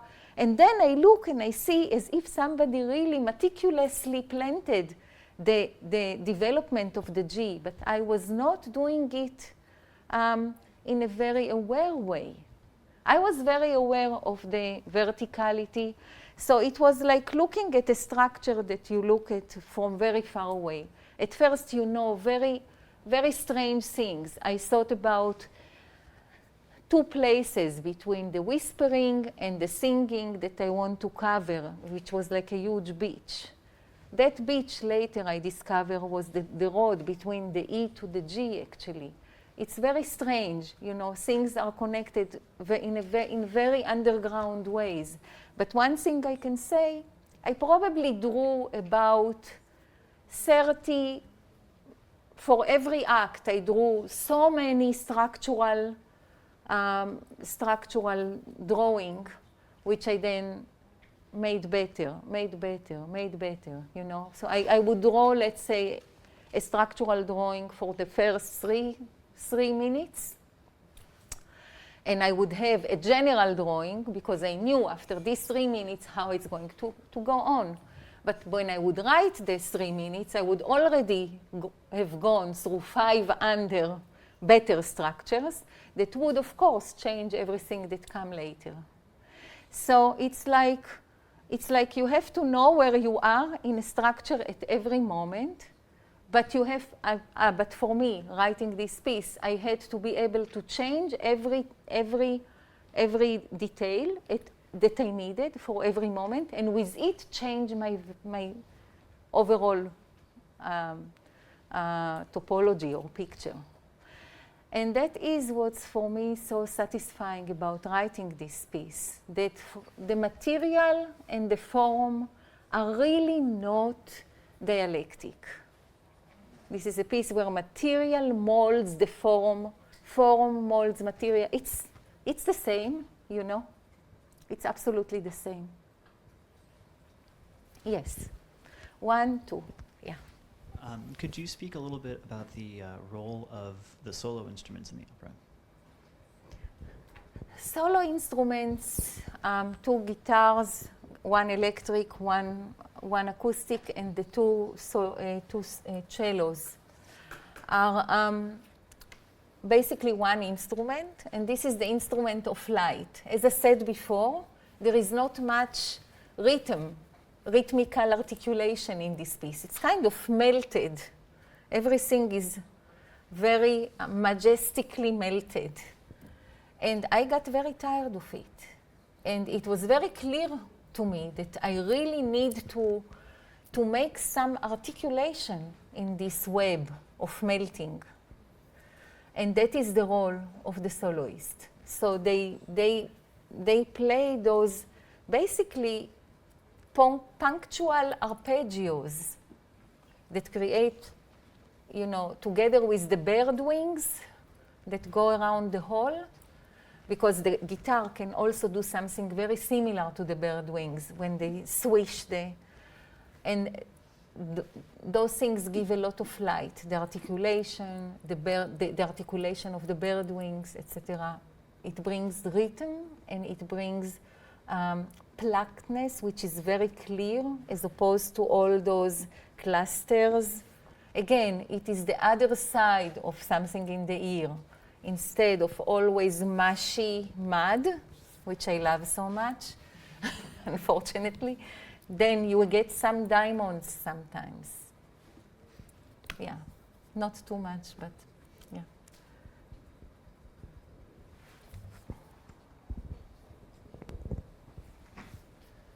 Hello, thank you for your presentation. My name is Diego, and I would like to ask about your relation with symbolism in your work, which for me is very strong and very clear in this piece, especially the water and the breathing and what does that mean, and the immediate sensitive presence of it, which is also for me very strong in the like these sounds which are very intense and these textures and these sort of sound carpets, and also the presence of the singers and the actors on stage.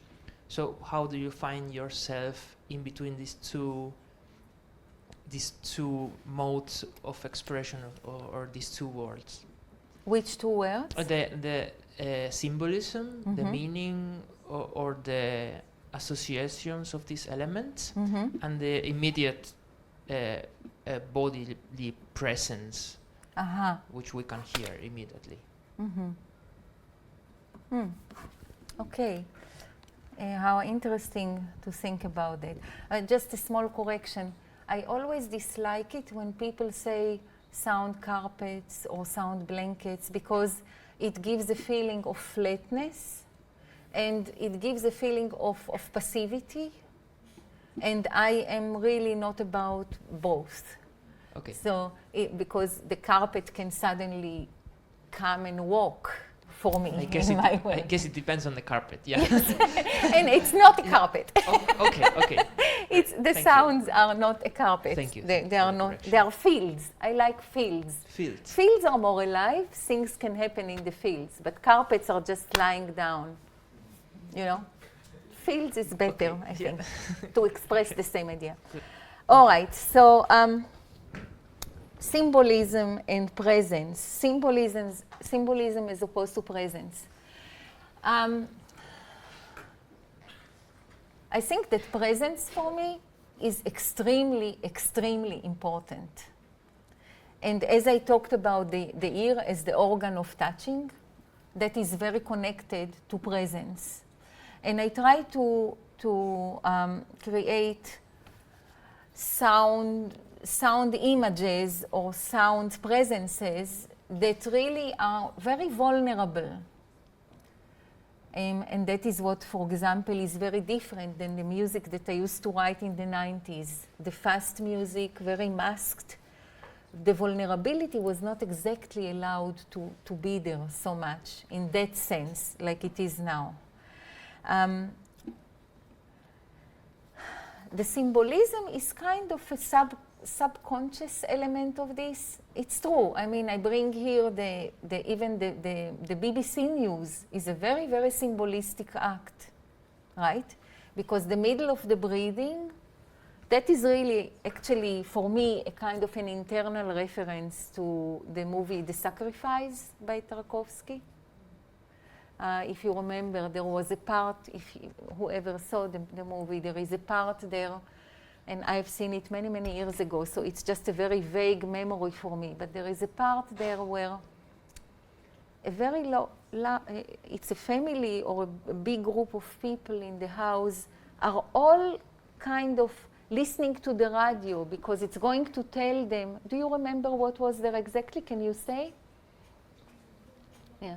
But the radio is going to say something very crucial about what's going to happen, if it's war or not, if they have to leave their house or not. And they are all listening to the radio. And that was that moment where, I talked, that was this very political moment in that opera. That, you have the breathing, which of course is musically belong to all those elements that I talked before. And suddenly the breathing is of one person that we are very intimately listening to because his breathing is magnified in time and in everything.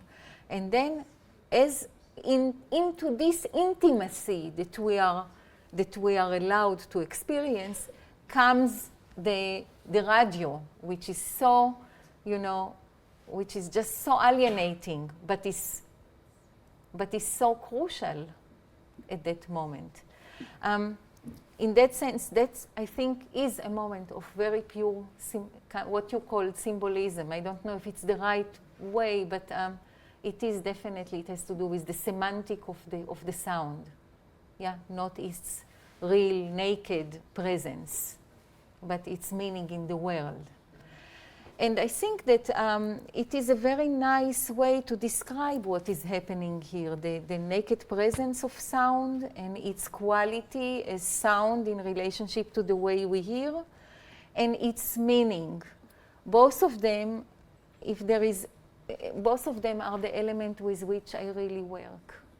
And I've heard that before from not one person, that it's almost as if I am, through music, I try to create actually not music. I try to create naked feelings or shadow of feelings or real experience or something that comes very close to life. This is actually what I aspire to.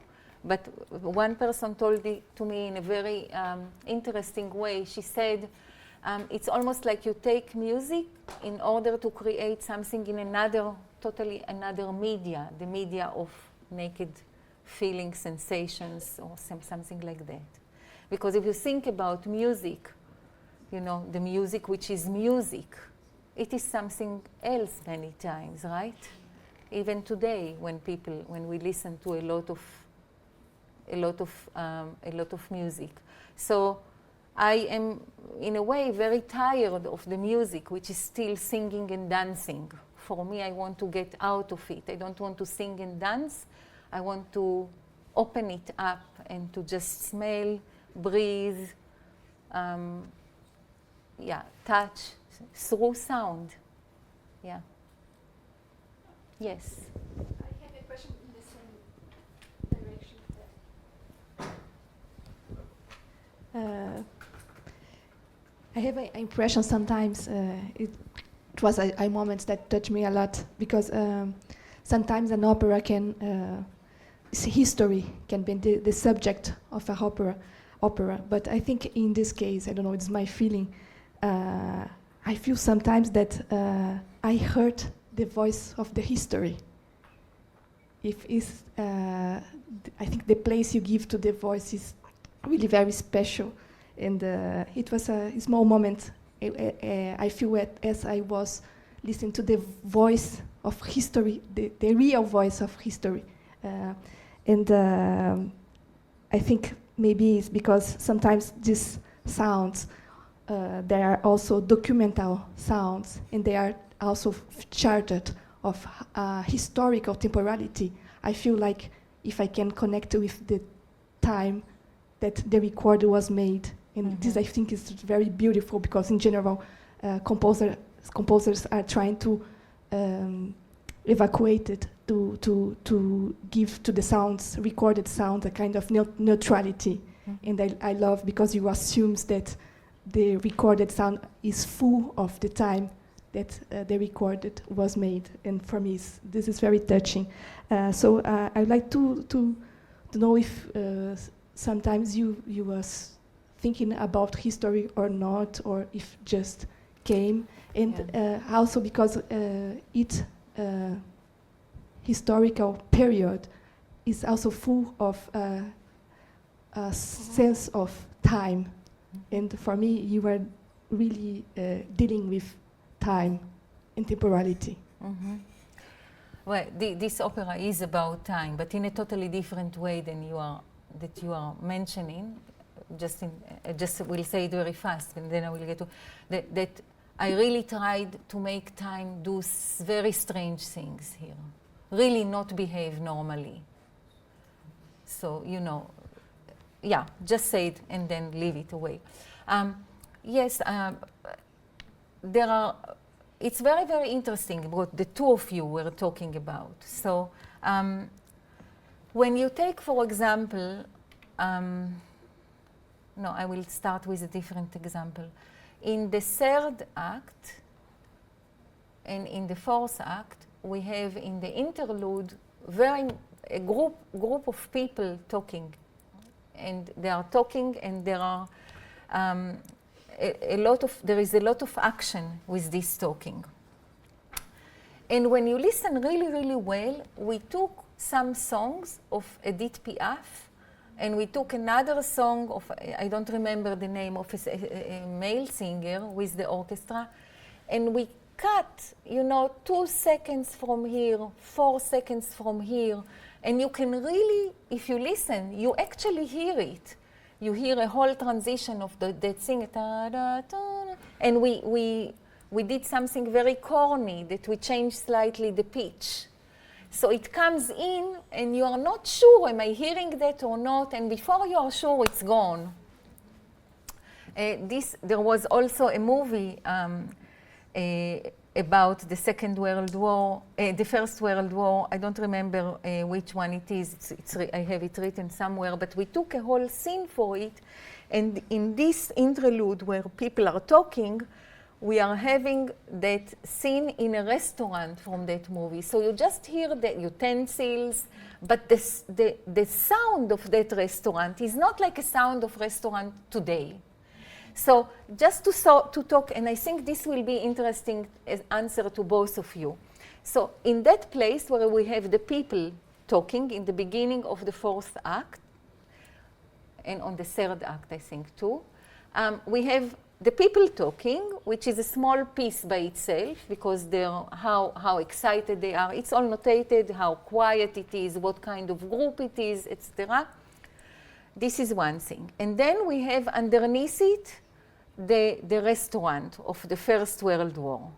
And even more underneath it, and this really answers your question really like word to word, because the last layer is something I found on Facebook, which was a huge cloud of, what do you call them? אווזים, לא תרנגולות. Goose. Huge cloud, they were walking like crazy, like hundreds of them.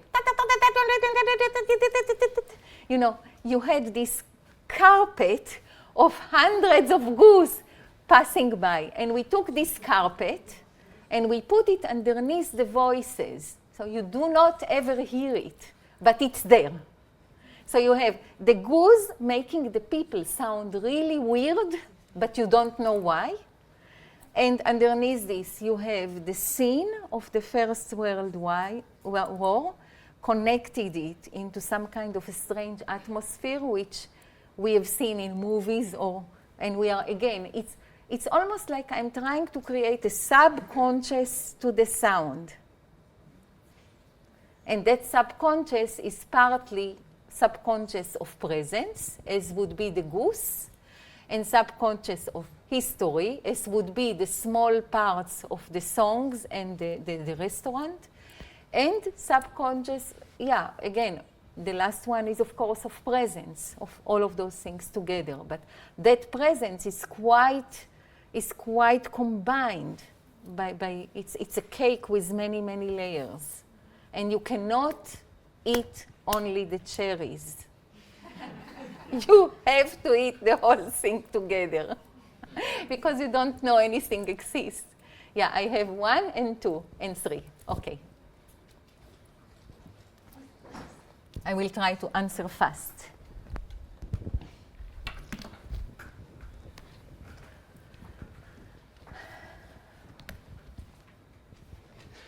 Thank you so much for your lecture. It is for me very hard to approach your lecture with concrete thoughts because I have to start using perception in a way to be able to receive what you're bringing to us. So I had to stop making notes to be able to be present in what was happening. So please allow me to use the improvisation in a way. Of course, we all improvise. Thank you. So how can you, what can you say, or how can you extend in the process that you do to separate your subjectivity when you approach this kind of work, which is very intensive and very responsible? How can you not protect? I was thinking about protect the idea, but I have to change the word for position. How can you position the idea that you're working with to be able to see the narrative, and in that way bring your craft, your composition, your meaning into the work is more for us, for me as a composer, to learn how not to replicate, but how to learn the position, how to put myself in a position, because it's not protecting. Maybe sometimes I have to suffer. And you were talking about layers, and for me, I see that you have to detach a little bit yourself to be able to see the multidimensional elements that happen.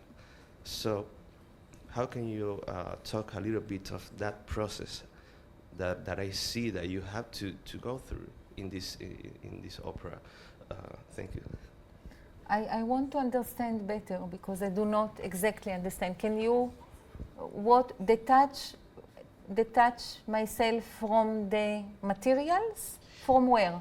From what? From the original materials when they're doing the research before starting to work, and as you are working through the composition, how to keep that openness in a way, not just focusing on the small, on the little elements, but going back to the big narrative. That's for me is more the line of the question. And you mean the big narrative of the material or the big narrative that I'm proposing? Of the material before going to your. So are you asking how to continue to take care of the material? Yes. Yeah. Of the idea that the material is bringing to you. Well, these are two things, because what I hear in your question, I hear two things. I hear, and tell me if I'm wrong, I hear you positioning the original materials, and you're asking how do you give them respect? How do you, First World War is a huge subject. Yes. How do you give it respect? Yes. Yeah. I don't. Okay. So, and this is really important because it is not, I'm not saying it lightly. So, I have to explain that. What does it mean I don't? It doesn't mean that let me be very, very honest here. The reason why I want to write a piece would never be because it's First World War. What do I have to do with First World War? I don't. It's connected to Second World War, with which I have a lot to do because I'm a second generation to the Holocaust. But that is in general, I do not connect to history, actually. I'm not a person who looks back. So my access to some material, it's never that I want to take this material and show it for what it is. If I choose a material, usually what it means that this material has confidential information that I do not know in the beginning what it is, but I'm very interested in that. So the tension between First World War material that I saw in Luc Perceval's theater piece, the tension between this to the story Homecoming was really very exciting to me, and it pointed to something, but I had no idea what it was. And that is what I have respect for. I try to find what it is, and I try to get it out, and it's very hard to get out. So those materials are like heavy, important doors to something that I have to say. And I do not, how can I say that? I respect these materials. I do not throw them away. I do not do something totally. You could see the First World War is very present here, as is the story, Homecoming.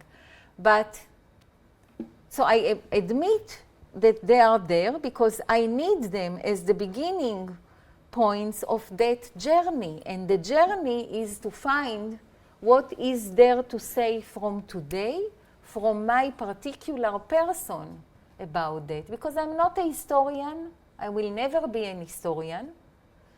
A brilliant historian would have amazing things to say about First World War, but that is not what I'm supposed to do. I'm coming today, in my age, today, in my life situation, and I'm looking back because I want to understand something about our situation as people today.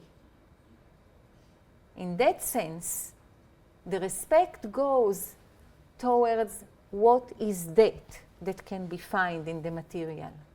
And that finding is not by skipping over the material or swimming below it. It is by going into the material completely open-eyed and trying to figure it out, what is hiding there. And because I have relationship, the connection is very, very airy, so I can really find a lot of air to look for that answer. So this is how I work. And that respect that you are talking about is for me something that can really inhibit me as a composer. And just to say another 2 words about that, the opera I wrote before, about 11 years ago I wrote it, was that I was asked to write an answer to Mozart's Saide, which was unfinished. And I had to write a contrapoint piece. Had I had respect, I had to work for months and months and months to take away my respect to Mozart, because otherwise I would not be able to write a note. I had to find a situation where I'm basically talking to him. And in that sense, I created a structure where actually the most important word in that opera, Saida Adama, is Mozart's, because when the person in my small opera is almost dead and really miserable, then the Mozart person is answering the bad people in my opera, and he's saying, how could you take her freedom? So he's talking from the grave, but he's talking now. And he's very, very actual for now. And so, but you understand that if I had respect, I could not have arrived to this moment, because I could never have put us in the same, and I had to put us on the same place if I wanted to create something meaningful. So this is the work. It's actually a work of really looking for what is that I have to say. And actually believing that it's worthwhile, which is not to be taken for granted. It's a lot of work there, right there. Yes. Thank you.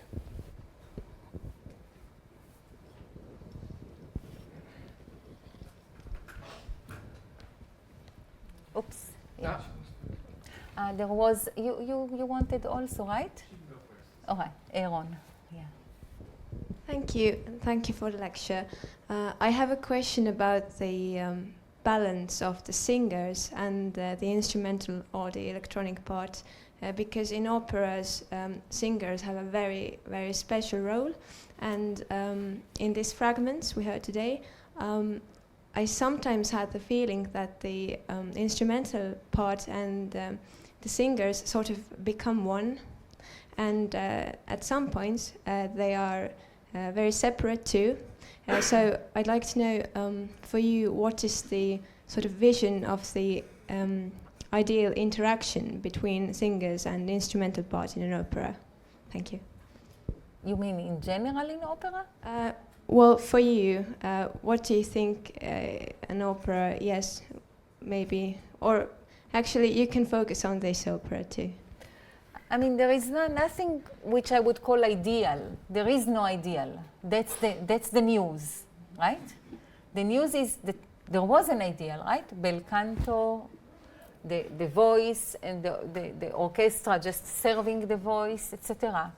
No longer exists. Everything is open. Everything is open not because you can do whatever you want, whatever. No, that's not it. You have to have a kind of a principle and in a position of to do what you are doing, to ask yourself, why am I doing what I'm doing? In my case, the whole opera is about the idea of revealing and covering, as we spoke about. So it's very clear that with our attachment to the voice, which is I have written a lot about it, that you know, how problematic it is to write to the voice because we are so connected to the voice.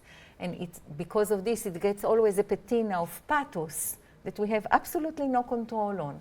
And I hate that pathos. So my war is in a way with that pathos through the music. So yeah, for me, the idea that the voices come underneath a very big blanket of the field or blanket of the G.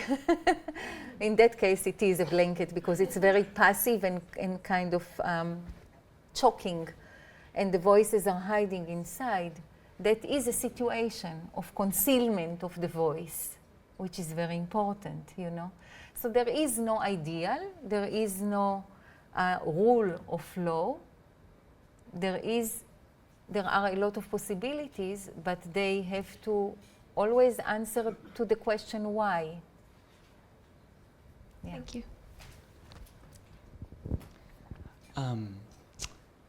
I wanted to know if you could speak a little bit more about, well, I guess one of the things that's really interesting for me is you spoke a lot about time and temporality. And if you could speak, and you mentioned your music, your previous music in the 90s being this different kind of fast, layered type of thing, while in this I see a more, as you said, monolithic type of glacial movement, which I really love. And I wonder if, A, you think that's just something that you've been moving towards generally, or if this is something specific to this work, and also if you think that glacial type of temporality has something to do, as you said before, with vulnerability, and also because you see it a lot in the movements as well, not only in the music but also in the movements of. I didn't get to see the opera stage like this at the Philharmonie, so it's really interesting to see that the movements mirroring the kind of glacial movement of the music, and I think that to me that has something to do with vulnerability because of we don't often see movement so slow like that, and I'd just like to hear more about that. Mm-hmm. Yeah, it is not only that piece. If you Hidden is going to come out. It's not a piece that many people heard because it has not yet been recorded, but it's coming out in September. Hidden is the first piece where I kind of came into that room. But I've been going there for a very long time, and there are even pieces in the 90s that already kind of project this. I think that yes, that is a room I'm going to stay for in a long time, but I never stay in a room in a way. So the room becomes a kind of an area. And for example, in the cello concerto I'm writing now, there are small windows where suddenly everything is really, really fast for a moment. Inside huge fields of color, which is almost like Rothko type of vitality of color. So I think that it constantly grows and changes. But this is actually a big continent that I'm discovering now. And it's here to stay probably for about 5 to 7 years. Yeah. Yes. When during the process did you decide that you need the electronics? When did it happen? Right in the beginning. Yeah, before. I mean, I knew that Hidden is a piece which has a lot of electronics, which we did together with Carlo Lorenzi as well. And I had no doubt that this is just the beginning of our creating the vocabulary together. Yeah.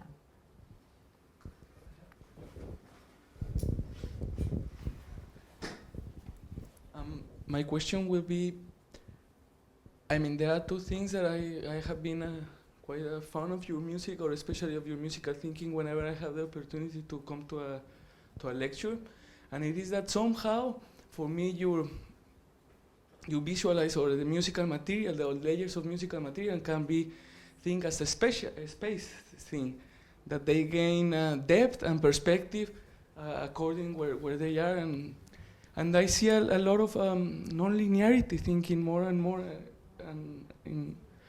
and I was wondering how, if there is any layer of that in the diffusion of the, because there was where the things come in the speakers and things like that, if there is a kind of integration of these ideas in the space, Did you come to the Philharmonic? Yeah. So did you hear it? I know there are, but I was wondering if you could talk a little bit about that. Yeah. All right. Yeah. So of course, there is specialization is extremely important, and the space is extremely important. And I really, from the beginning, was referring to the various acts as bigger or smaller spaces, or more open or closed, or really physical spaces. And I just will give a small example from the fifth act. There is a place there. It's a pity that it's all closed, but we are at the end. So in the fifth act, there is a place where after the huge wind that gets a very high point, we go down, and there is only a tremolo, very, very quiet tremolo of the quartet. And the altus is, the quartet is playing an A, the altus is singing a C, and they all disappear. But when they disappear, we suddenly hear from all the speakers, we hear thousands of small hands on skin drums. And we hear only the fingers. And it's, for me, a very, very seminal moment, because what was an open room suddenly became an open, horizon, exactly. Horizon. And the horizon is huge because we have, from all the speakers, from each speaker, different signals of that really quiet, and the quietness of the sound actually does not allow it to open up, because it's just one sound. So you have in one place, let's say it's around one pitch, even though it's not pitched, but let's say that the pitch of the snare drum or the bongos that they are touching is maybe a second, or at the most a second, and almost a third, a minor third, let's say, even. No, it's not. No, it is a second, at the most. It's almost unisono. So it's so much activity, but on one pitch. But it's not a pitch. Yeah, it's always changing. So you have a field which is very changing, but it's very small. It's skinny because there are not so many pitches there. So you get this horizon. So from a room, you suddenly change, modulated, to a huge horizon. For me, that place always works in every hall. And the strange thing about it is that when it works, I feel the cold wind in the hall. I can't explain it. But I suddenly feel as if, oh, wow, there is the cold wind. We arrived to the cold wind. So that kind of a modulation, yeah. All right, the two last questions, 1 and 2, and then we will have to break for lunch. Hi, thank you for your lecture. And I would like to do, I think, a rather general question, but it's really important for me to absorb other people's way of thinking, okay, to think myself about my way of thinking.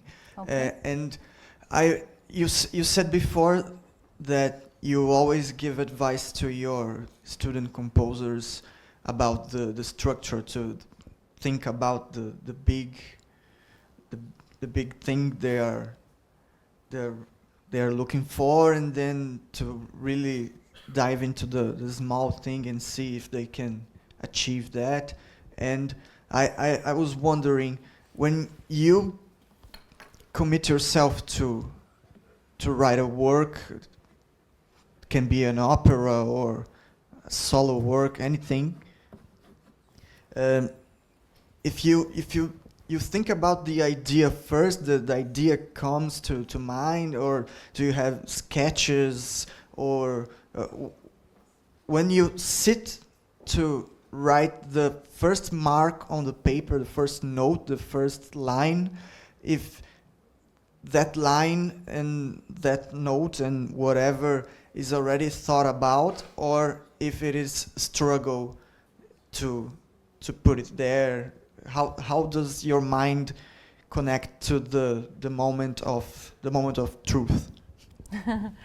I don't know if my mind connects to the moment of truth. It's trying, but I have books and books and books. For every piece, I have books that I write. I love books, you know, never with lines, just smooth pages, and I write a lot of words for every piece. So I have a notebook for every piece I write. At least one. For the opera, I have like 3 big notebooks. And I write a lot of words that help me to get closer to what I want. And as I said, so many sketches. So that's how I work. I work through color, painting sketches, you know, structural sketches, writing a lot of words, talking to myself. And then when I put the first speeches, then the real conversation starts, because the first speeches are telling me, here we are, that's what you have put here. So now I have to disconnect myself and see what it's telling me. Because it's not always the same. It's not always that you put on the paper what you think you want to put. Sometimes you put something on the paper and it's a little bit different, and you have to listen to it and see what it's really saying, so that you will be in touch with it. And I wanted to also just, you said that I said to my student to look at the big thing and the small thing. That was not accurate. What I said was, and this is important to understand, I said not the big thing and the small thing. I said that if you create something which has that range, it's very important to see the full range of that, to see if you are maybe not using a huge part of what is available to you as a trajectory. Okay? That is not only the big thing, it's something else. And when you look at the small thing, also, not to see it as small, but to see it as huge, and to find inside itself, yeah, all the possibilities. So if that is 1, 2, that's the example I gave, and that is 1 to 2, then the 1 to 2 becomes like 1 to 10, because it has all this gradation, yeah? Within the gray, I find the huge deep gray and the very, very light gray. And suddenly, inside the gray, I discover a universe. But I never should forget that the gray is only one part moving from black to white. And maybe at some point, I would like to bring something black or white in order to refer. So it's a totally different paradigm than just looking at the big or the small. I just wanted to make. Thank you. All right. I think that we had another one, or yes, one last question. Thank you. I had a question about the process of production. Yes. In the beginning of the talk, you mentioned that the writer of Front, Luc Perceval, at some point allowed his text to be cracked open so that you can fragment it or put it in relation to this other text. And I was wondering if for you there was a moment in the production where your text, the music, was also cracked open by the register of production, or can you imagine a scenario where your text is kind of to like go to this notion of respect, can be disrespected to maybe reveal something else, or was it from beginning to end more or less retained as it is? Well, in general, my approach to creation is that if it doesn't crack open, I missed something.